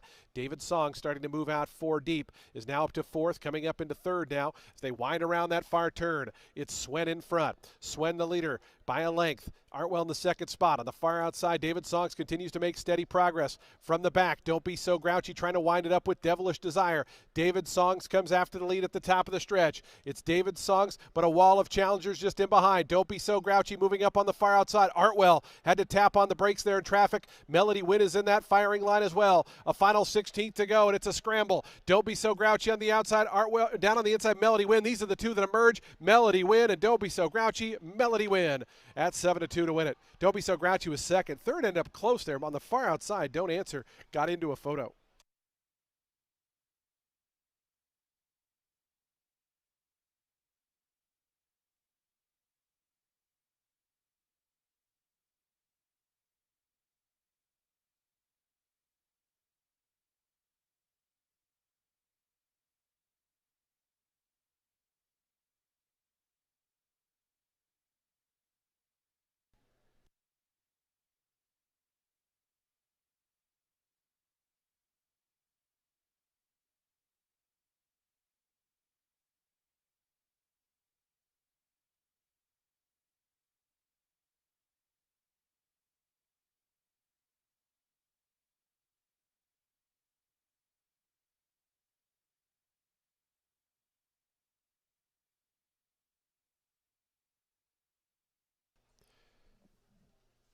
Six, 8, 2 in a photo.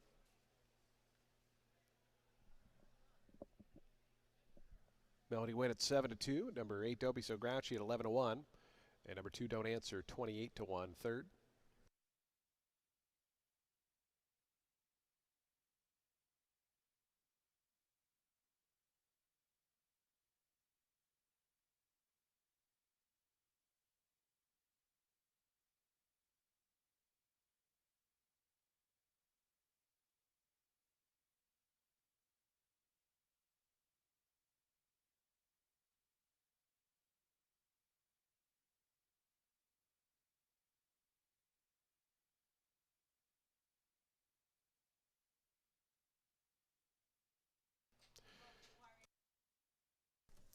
Attention racing fans, do take note. There is a steward's inquiry as well as an objection here in today's sixth race. The objection, the rider of the number 4, Artwell, alleging interference against the unofficial winner, number 6, Melody Wynn, as well as the number 9, David Songs. The steward's inquiry looking into the contact involving number 4 near the top of the lane to mid-stretch. So again, any objection and inquiry. The objection is 4 against 6 and 9. And the steward's inquiry looking into the incidents involving number 4, Artwell, at the top of the stretch to the mid-stretch.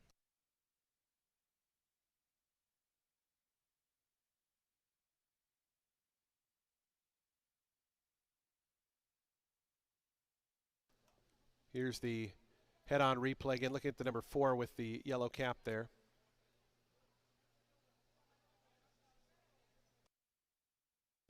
Do take note, 4th went to the number 9, David Songs, 5th to the number 4, Artwell, 6, 8, 2, 9, and 4. But again, objection and inquiry in progress. The objection 4 against 6 and 9, and the steward's inquiry looking at the run of the number 4.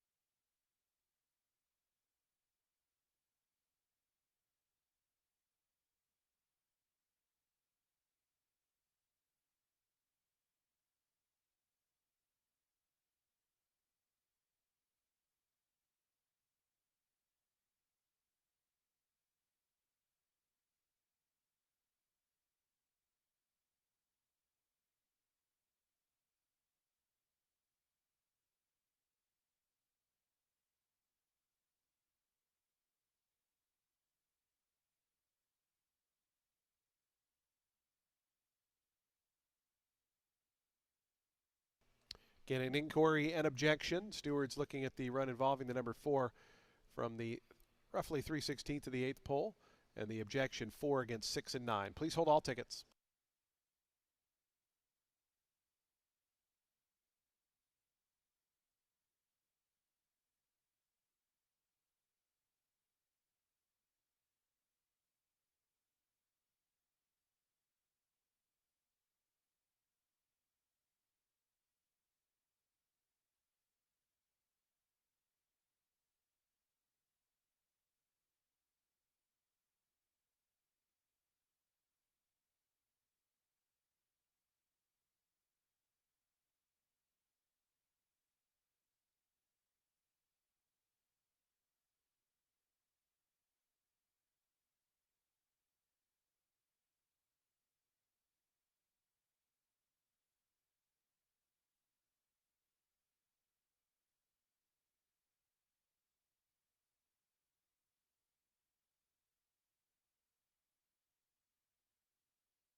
Stewards have ruled there will be no change to the order of finish, no change.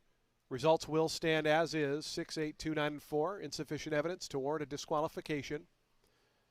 So 6, 8, 2, 9, 4 will go official shortly. No change here in today's 6th race.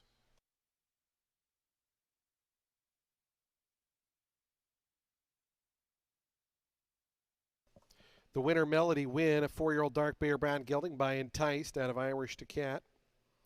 Bred in New York by Breeding Bliss, Cheryl Prudhomme et al.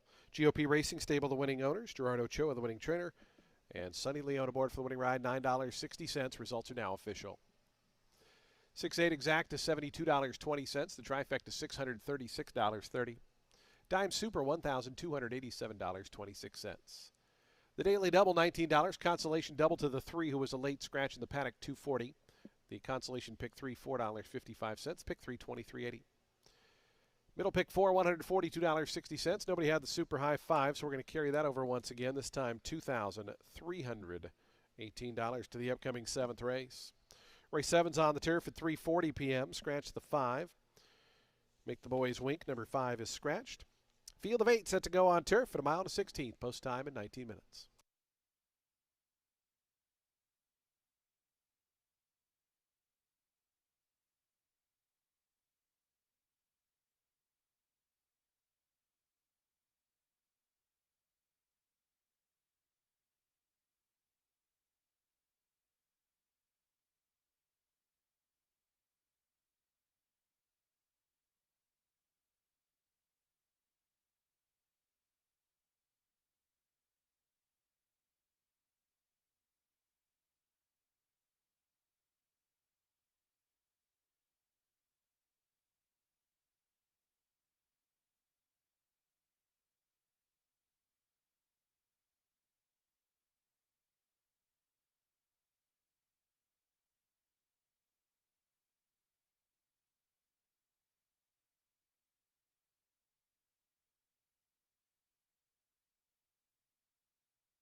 Race 7 is for fillies and mares 3 years old and up, which have not won 2 races other than maiden claiming, starter, or state bred, or which have never won 3 races, or an optional claiming price of $32,000.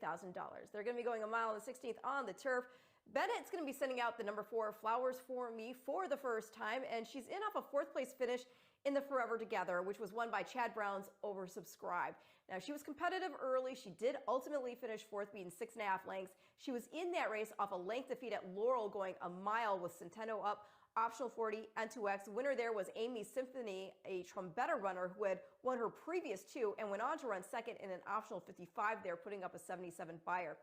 The 2 is in for Jose D'Angelo. Now, this girl, yes, she's game. She's never been off the board, but then she's only ever run 6 times and never against older. She's also in off a long layoff. Her last race was in June. That is when she ran 3rd in an off-the-turf edition of the Soaring Softly at just 5.5 furlongs. Prior to that, she'd run 2nd in the mile Honey Rider after tracking the pace and had won the Sanibel Island at 7.5 and over the likes of Candy Quest, who later won the Grade 3 Ontario Colleen, Classic Q, who won the Wild Applause, and Love Severe, who scored multiple stakes, including the Grade 3 Glen Cove. I think, we'll see her fresh to show speed off the bench, but against this more seasoned and older group, she might find herself having to dig in for a piece. We'll see. The 7 is Yankee Dollar in here for Vitali. Last time she was on the grass, she got beat just a length in the Illinois Princess at Hawthorne. But she does take her form wherever she goes. She won the Queen of the Green at Turf Paradise last year. Her form seems pretty steady.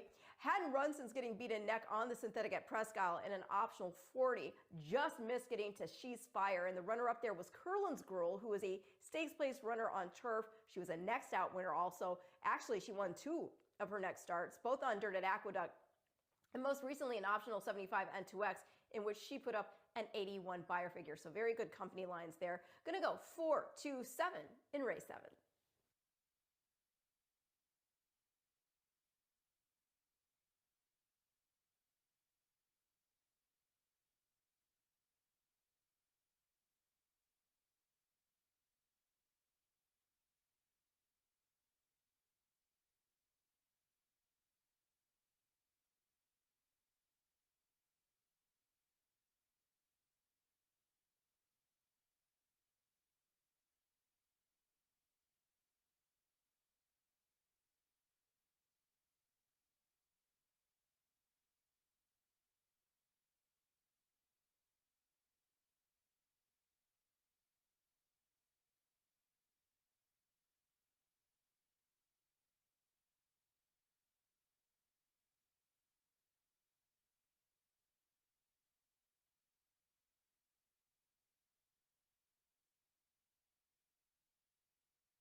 The horses onto the track post parading for today's seventh race, a $32,000 allowance optional claiming event. For fillies and mares, 3-year-olds and up, they'll be at a mile and a 16th over that firm Tampa turf. The rail at 0 feet.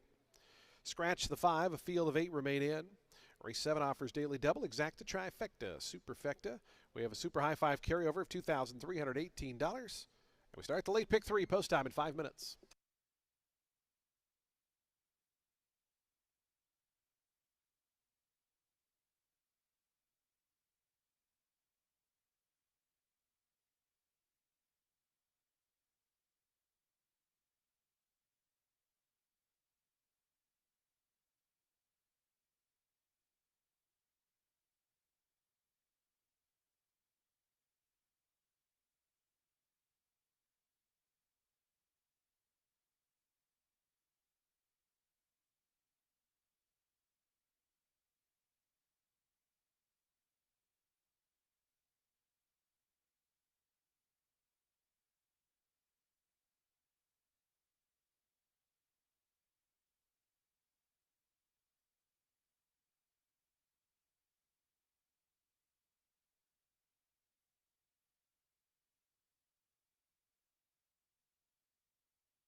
2 minutes to post time. Today's 7th race, late pick 3, 2 minutes.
The horses are approaching the starting gate. Just 1 minute to post time. 1 minute.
And the horses have reached the gate. It's post time. They're lining up now for today's 7th. Started the late pick 3. Field of 8 on turf at a mile and a 16th. Your even money favorite, number 2, Spirited Boss. Samuel Marin for Jose D'Angelo. Here's Victoria's Dancer, the first to move up.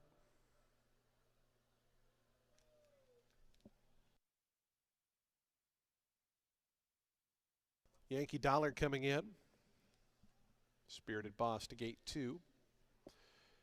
Here's Any Port at midnight to the 3rd stall.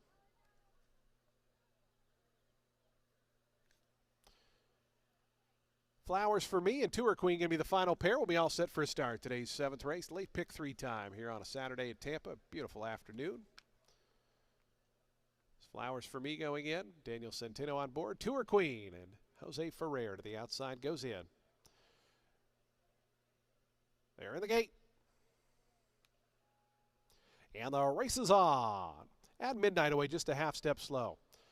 Spirited Boss, the favorite, came away in good order to the outside. Yankee Dollar flashing some speed. And Any Port from the far outside. And Any Port going to be the quickest as they come into the stretch for the first time. Spirited Boss, Tour Queen from way out wide. Also coming up to the early vanguard as it is Any Port just in front.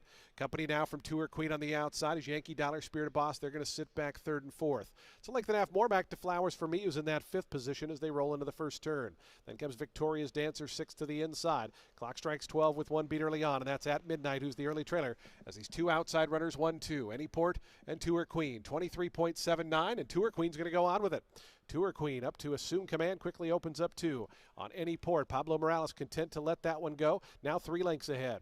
It's 2 more back to Yankee Dollar, who's 3rd. Spirited Boss continues to travel really well toward the inside. Is a joint 4th, being joined on the outside by Flowers for Me. It's 2 more back to Victoria's Dancer at midnight, and the trailer clock strikes 12. 47.63 seconds, the opening half-mile time for Tour Queen, who opened it up down the backstretch, but the lead down to a length and a half now. Any Port getting a little closer. Yankee Dollar. Spirited Boss continues down along the inside as Flowers for Me, moving up 3 wide. At midnight, starting to commence a bid from the back, is 6th right now in the lime colors, but is getting the engine revving as they wind around to the top of the stretch. Tour Queen is still there. It's Tour Queen a length and a half in front of Any Port in the 2nd spot. Spirited Boss going to look toward the inside. Flowers for Me at midnight continues to roll right down the crown of the track. Tour Queen, Spirited Boss looking for a seam, going to swing out to the 2-path. Here comes Spirited Boss after Tour Queen. Any Port is right there, and Flowers for Me. Spirited Boss trying to catch Tour Queen. Spirited Boss got through and got the win. Second ended up very close there between Tour Queen and Any Port. Flowers for Me and Victoria's Dancer after that.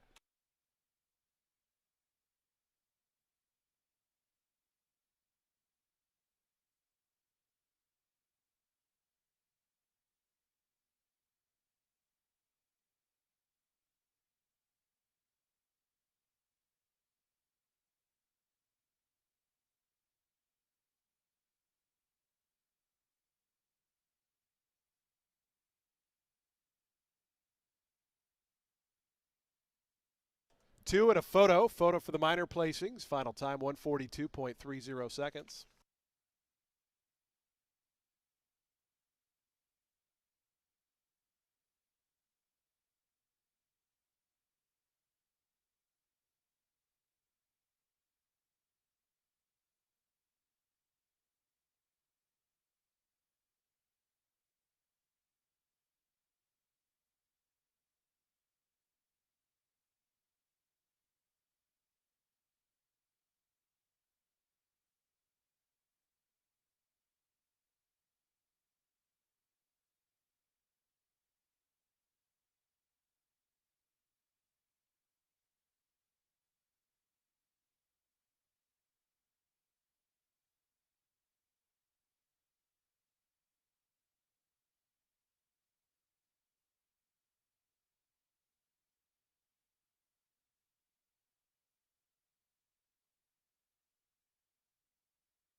2, 9, 8, 4, and 1. The unofficial order posted. Your 4-5 favorite, Spirited Boss, the winner. Second, number 9, Tour Queen.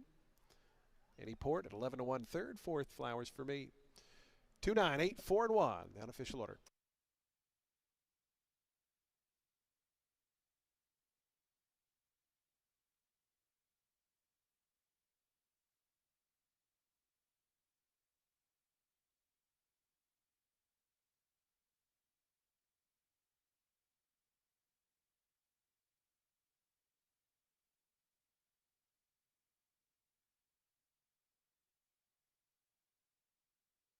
Results here official. $3.60 on the win for Spirited Boss.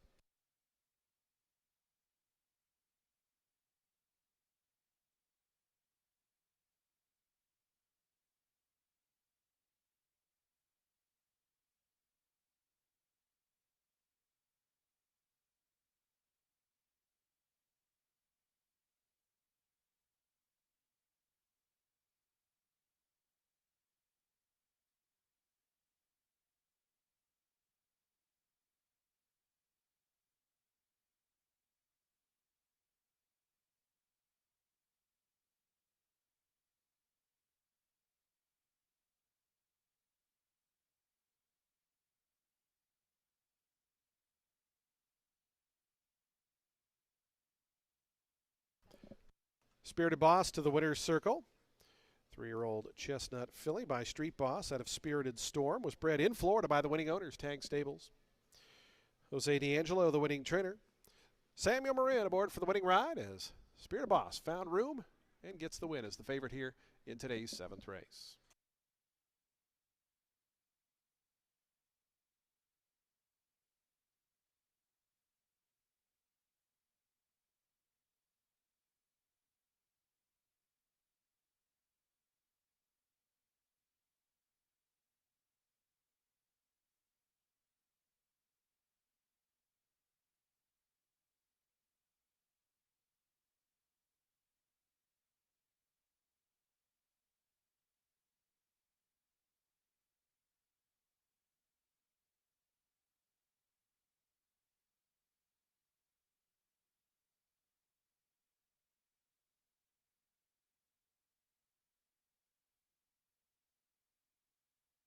The exact $11.60. Trifecta $33.80. The dime super $24.22.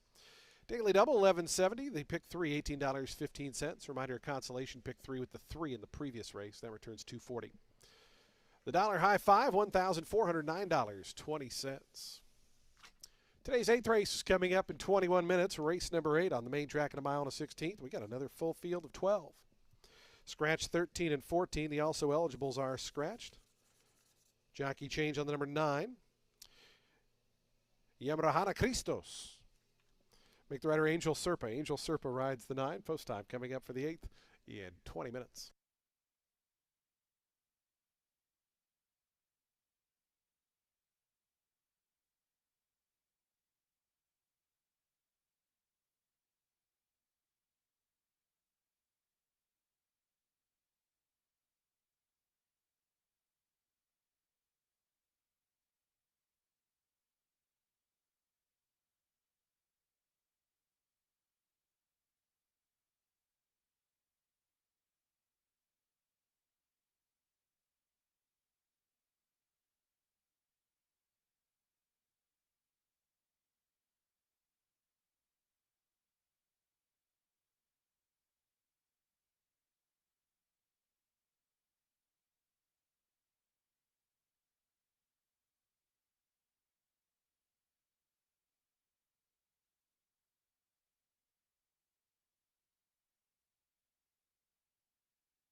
Race 8 is an 8-claimer for 3-year-olds and up, which have never won 2 races. They're going to be going a mile and the 16th on the main track. The 10 developed product catches attention not only because the 2 dirt races he had looked like solid performances, even if they were just at the main 12.5 level, but also because of the pairing of David Braddy and Sammy Marin. I mean, this has proven a potent duo in just this short time. So yeah, going back to this guy's race record, he's won a main 12.5 going a mile at Colonial. He did that by 3 1/4 lengths, and that was despite stumbling at the start of the race and being lengths back off the pace due to that, whereas he had previously contested the pace and got the lead. The start produced 2 next out winners. In this way, he took some time off after that. He came back in a 17.5 and 12 at Gulfstream going a mile 70. Finished a well-beaten 6th. He did have a bit of a weird start from the gate, though, and it was a good field. Tigre was second, and off a runner-up finish against beat 25s there on the dirt.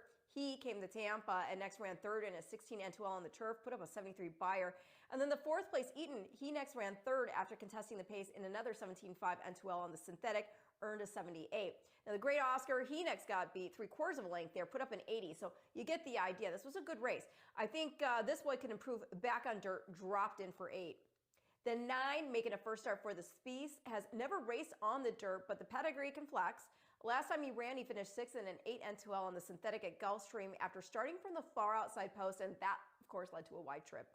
He'd run better the starts prior to that at the level there. He was good enough to get the Shoto in April. He was beaten only 2.5 lengths in the start after that. And then, well, he did finish 4th, beating 6th in the May 31st outing. He had to start from the rail and was closer to the pace than usual. I think he could sit a nice stalking trip here and get a slice of it. And then, yeah, I thought the 5-4 flag ran well in that first spin on the main track here. That was going a mile 40 and off a bit of a layoff. He had surprisingly got the lead. He tried to take them the whole way, got run down by If I Were You to lose by 2 1/4 lengths. I think he could be even fitter now for the recency with the experience now over the surface as well. He had been running on the turf, and while well beaten in previous dirt races, I mean, one of those, the pace was hot. It was an off the turf mile 70 spin at Belterra. And the others, I mean, you had 16 and 12 sprints at Churchill. So he was in tough. I'm going to go 10-9-5 in race 8.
The horse is onto the track, postbrating for today's 8th race. We start the late daily double here. It's an $8,000 claiming event for 3-year-olds and up. They'll be at a mile and a 16th on the fast main track. Scratch the also eligible runners 13 and 14. Jockey change on the number 9, Yamrahana Christos. Make the rider Angel Serpa. Number 4 is plus £2. Race 8 offers daily double, exacta, trifecta, superfecta, and super high 5 wagering. They'll be at the post in just 4 minutes. 4 minutes to post time for today's 8th full field of 12.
2 minutes to post time. Today's 8th race, the late daily double in 2 minutes.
2 minutes to post time. 2 minutes.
The horses are now approaching the starting gate. 1 minute.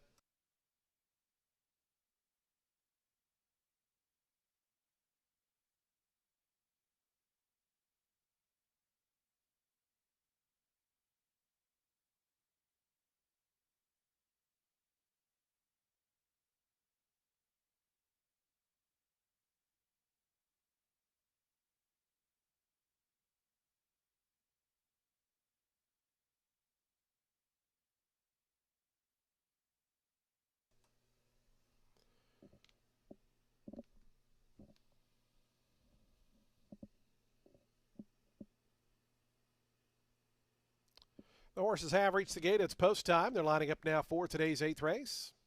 Started a late daily double. Full field of 12 here at the mile and a 16th starting point.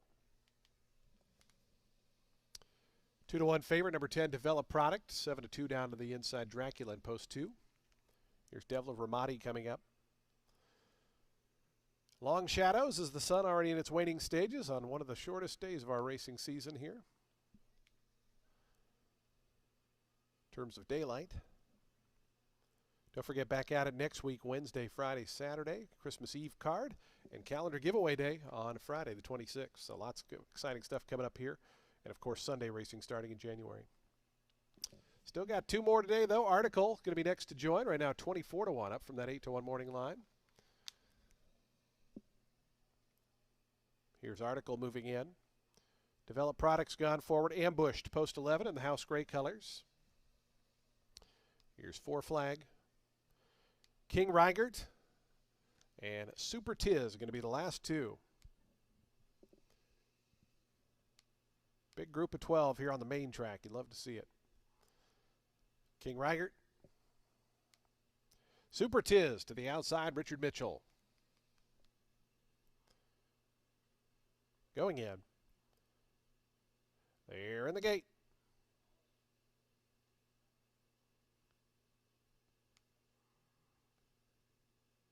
And the race is on. Caught him at a pretty good start. Toward the inside, Devil of Ramadi is sent for early speed. Dracula is close up. In between horses, King Reigert also wants to be a part of the early pace as they run to that first turn. Develop Product, the favorite, going to be 3 or 4 deep here as they run into that turn. Super Tiz 5 or 6 wide on the far outside. Tucking in behind horses was 4 Flag, who moves up a couple of spots now 4th. Then comes Article. After that comes Yemrahana Christos, who's racing mid-pack. Then a gap of 2 back to Z Fire, who's 4th last. Down to that one's inside, Strength and Guidance. The 2 at the back early on, Theo's Thunder, and Ambushed is 12th and last as they start that backstretch journey. 23.90 seconds for King Reigert, who's up to assume command. Devil Ramadi counters right back to the inside. They're a length and a half in front of a lineup of 3. Dracula, Develop Product, and to the far outside, Super Tiz. Those top 5 just separated by 2. It's a length and a half back to Yemrahana Christos, who starts to move into contention, is now up to 7th. It's down another length then back to 4 Flag. After that, Article and Z Fire. Strength and Guidance still with the 2 beat. Those are Theo's Thunder and Ambushed. To the far turn they run. 47.88 seconds. On the lead, King Reigert. Here's Super Tiz 3 wide. Develop Product still in hand in between horses. Yemrahana Christos just in behind them, 4th in the red and white colors. 2 more back to Z Fire, who catches the eye a bit, is starting to run on in the red colors, but going to have to go very wide as 5 of them just separated by a length and a half. Way out wide, Yemrahana Christos, and even further out, Z Fire. These 2 coming after the lead. Develop Product tries to stick with them. Then comes Super Tiz, also trying to wind it up. Theo's Thunder from the far outside. A final furlong left to go. Z Fire up to grab the lead from Yemrahana Christos. On the outside, Theo's Thunder trying to reel that one in. 16th pole, it's Z Fire and Alonso Quinones there. Theo's Thunder down the outside, then Yemrahana Christos 3rd. Z Fire, a big move and a winner, 31-1. Theo's Thunder was 2nd. Yemrahana Christos was 3rd. 4th went to Super Tiz.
7, 8, 9, 12.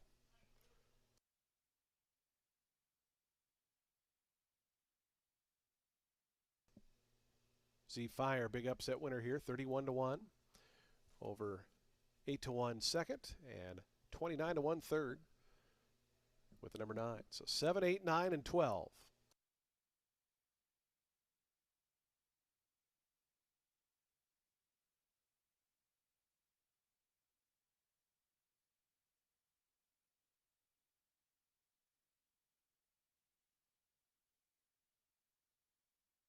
Again, results are posted 7, 8, 9, 12. Fifth, the number 10 developed product. The favorite was fifth.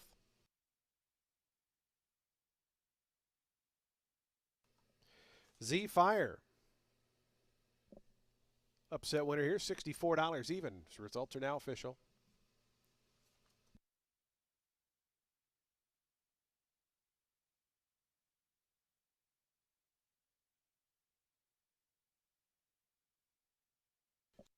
Z Fire to the winner's circle, 4-year-old Bay Gelding by Firing Line out of She's Appealing.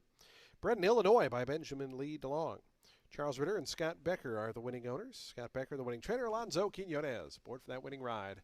Z Fire, $64 winner here in today's 7th.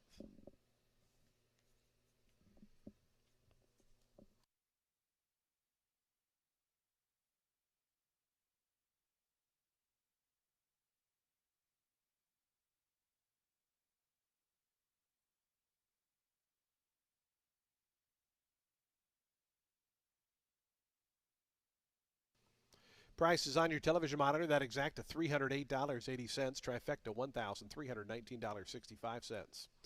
Dime Super $3,096.67. The Daily Double $23.90. Pick three $329.25. Nobody had the super high five, so we're going to carry over $1,411 to the ninth and final race. Race 9 to close out the card. We're back on the turf course at 1 mile. It's a maiden special weight event for fillies and mares, 3-year-olds and upward. Scratch the also eligible runner, Cuckoo. Number 11, Cuckoo, is out. Field of 10 remain in. Post time for the ninth and final. We'll close out the Saturday card in 20 minutes.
Race 9 closes out the card and the weekend, and it's with the main special weight for fillies and mares 3 years old and up, set at a mile on the turf. The 5, Love on the Left Bank, in here for Miguel Clement. They imported this filly after her runner-up finish in the Prix du Soleil.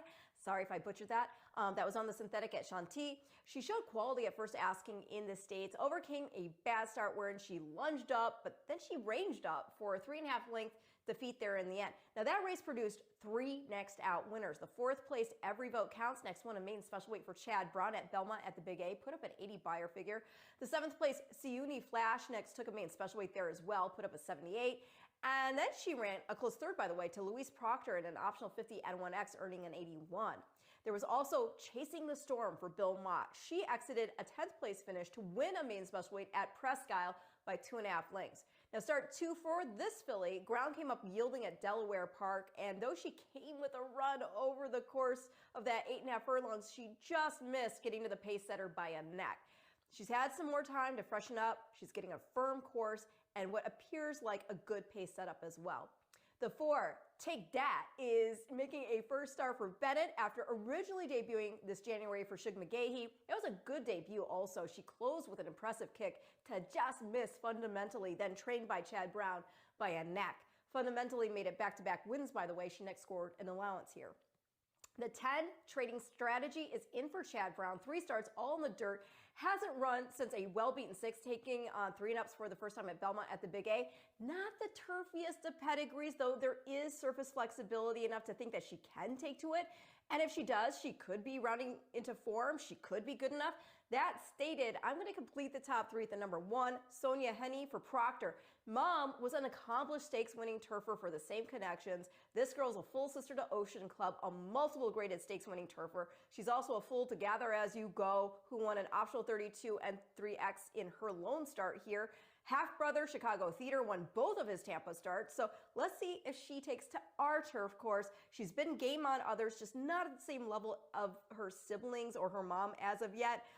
Went too fast last out going the mile at Gulfstream, tired off the lead, understandably. Start prior to that, she got the lead through more comfortable fractions, did get reeled in, but was only beaten a length of 3/4 there in the end. And the runner-up, Investment Process, next one for Chad Brown in New York, put up a 77 buyer figure. So I'm going to go 5-4-1 in race 9, and I'll see you back here on Wednesday.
Onto the track for today's ninth and finals. We get set to close out day number 14 of the season.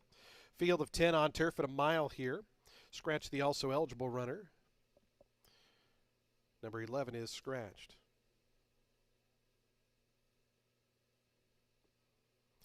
Field of 10 set to go here. It's a maiden special weight event for fillies and mares, 3-year-olds and up. And race 9 offers exact the trifecta, superfecta, and super high five wagering. We do have a super high five carryover of $1,411. Post time for the ninth and final coming up in 5 minutes.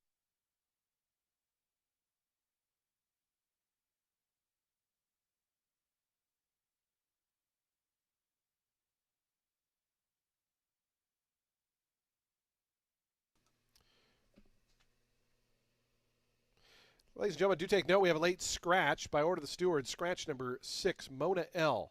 Number 6, Mona L is a late scratch in the paddock here for today's ninth race. Race 9, scratch number 6, Mona L, who's a late paddock scratch.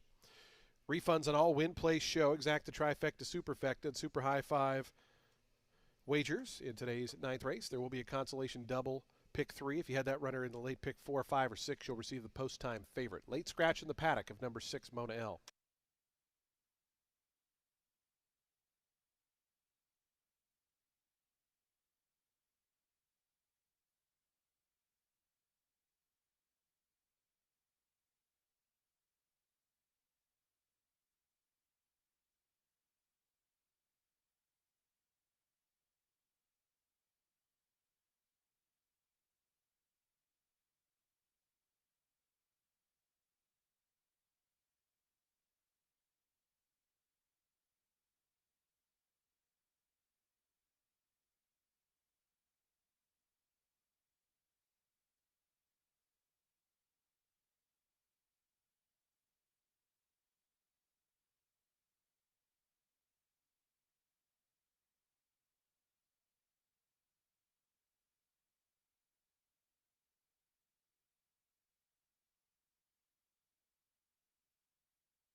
Again, a late scratch here of number 6, Mona L. Number 6, Mona L is a late scratch.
Two minutes to post time. The horses making their way onto the turf course. 2 minutes.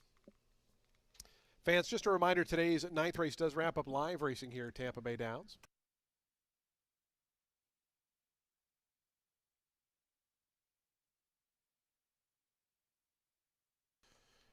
Live racing back on Wednesday, Friday, and Saturday next week. Again, Sunday racing will be added to the mix in January. Forget our special Christmas Eve card coming up on Wednesday. And also calendar giveaway day on Friday the 26th. First 5,000 paid admissions will receive commemorative 100th anniversary season calendar from Tampa Bay Downs for 2026. The horse is onto the turf, approaching the gate. 1 minute.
Approaching the starting gate, just 1 minute.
And the horses have reached the gate. It's post time. They're lining up now for today's ninth and finals. We get set to close out day number 14 of the season. Live racing back on Wednesday, Christmas Eve, special holiday card on Wednesday. Racing Wednesday, Friday, Saturday next week. Friday is calendar giveaway day to the first 5,000 paid admissions. We hope you join us for what should be a very fun holiday week of racing here at Tampa this coming Wednesday, Friday, and Saturday. 9 of them here in the finale with that late scratch in the paddock of number 6, Mona L. Your 8-5 favorite, number 5, Love on the Left Bank, 2-1 on the outside trading strategy. Here's Budget Exceeded moving in. Queen of Spirits, trainer Nick Goodwin looking for his second winner on the card. Happy birthday to Nick, celebrating his birthday with a win earlier today.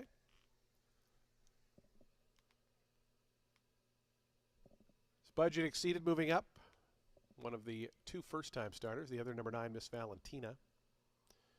New Issue has gone in.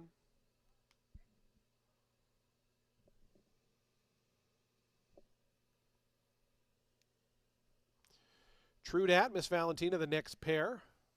Posts 4 and 9 respectively. And the final one to join will be Trading Strategy, your 2-1 second choice. Love on the Left Bank, your 8-5 favorite here as they finish the loading process.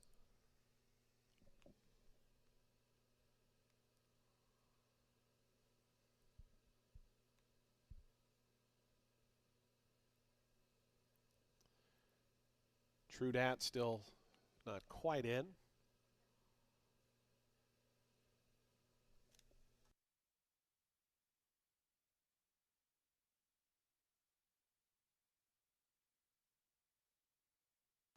Now True Dat going in, and that seemed to rile up Budget Exceeded. Post 3, they settle down. Trading Strategy, the final one to join, goes in. They're in the gate. And the race is on. Trading Strategy broke out, but broke pretty well. Budget Exceeded, flashing some early foot. And Sonia Henny down toward the inside. Queen of Spirits also right there in the early mix. It's Budget Exceeded, Queen of Spirits, and down on the inside, Sonia Henny. Those are the top 3 by the wire the first time. True Dat going to settle down 4th. After that comes New Issue, Miss Valentina there, 5th and 6th. Then a lineup of 3 at the back. Money Trail between horses, Love on the Left Bank, and Trading Strategy. But only about 7 or 8 lengths cover the group as they roll through that first turn. It's the first time starter, Budget Exceeded, and Gadiel Martinez in front by just over a length. Queen of Spirits chases in second. 23.27 seconds was the opening quarter mile. So they start the backstretch run. Budget Exceeded leads down to 3/4 of a length. Queen of Spirits presses closer. Also on the outside, New Issue getting a little bit closer. So those top 3 bunching up. Then comes another lineup of 3 from the far outside. Miss Valentina, True Dat between horses, and Sonia Henny. And then there's another group of 3. So they're running in 3 triads as they go up the backstretch. 47.27 seconds, the opening half mile. Budget Exceeded has been there every step of the journey. New Issue to the outside, pressing a little bit closer. Queen of Spirits starts to back up a touch. Sonia Henny trying to come through down along the inside. Love on the Left Bank is boxed in between runners there in a bit of a tight spot. Trading Strategy, meanwhile, going to wheel to the far outside as they come to the top of the lane. Budget Exceeded still there. New Issue fresh to the attack on the outside, and those 2 into the stretch. Sonia Henny comes to the outside to join them 3 in a line, and Sonia Henny has some momentum. Meanwhile, Love on the Left Bank is starting to roll with Money Trail. Trading Strategy down the far outside. outside. Sonia Henny, the leader at the 16th pole. Money Trail going to go toward the inside. Then comes Love on the left bank and Trading Strategy. Sonia Henny in front. Sonia Henny to win it. Money Trail was second. Third went to Love on the left bank. And fourth was Trading Strategy.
One, 2, 5, and 10. The unofficial order posted 137.13 seconds.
Sonia Henny, your ninth race winner. 3-year-old Bay Filly by Curlin out of Theater Star, bred in Kentucky by the winning owners, the Glen Hill Farm. Tom Proctor, the winning trainer. Pablo Morales aboard for the winning score. Sonia Henny victorious here in today's ninth and final.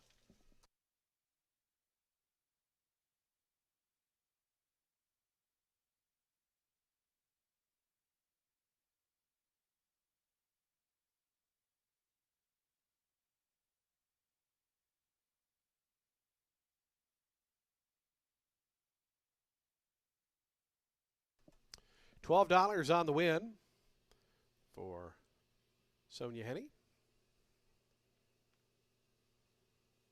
Reminder, number 6 was a late scratch, so there are consolation pick 3s and doubles to that runner in addition to the regular pick 3 and late double.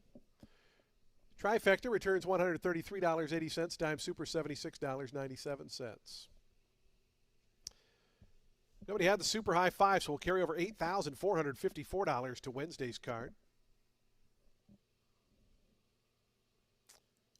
Late double, $253.90. The pick 3, $243.25. Late pick 4, $2,684.65.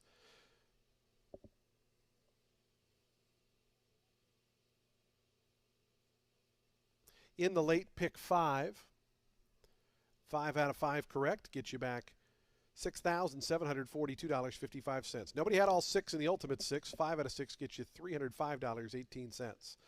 We'll have a carryover $29,100 into Wednesday, and that's going to be a mandatory payout on Wednesday in the ultimate 6.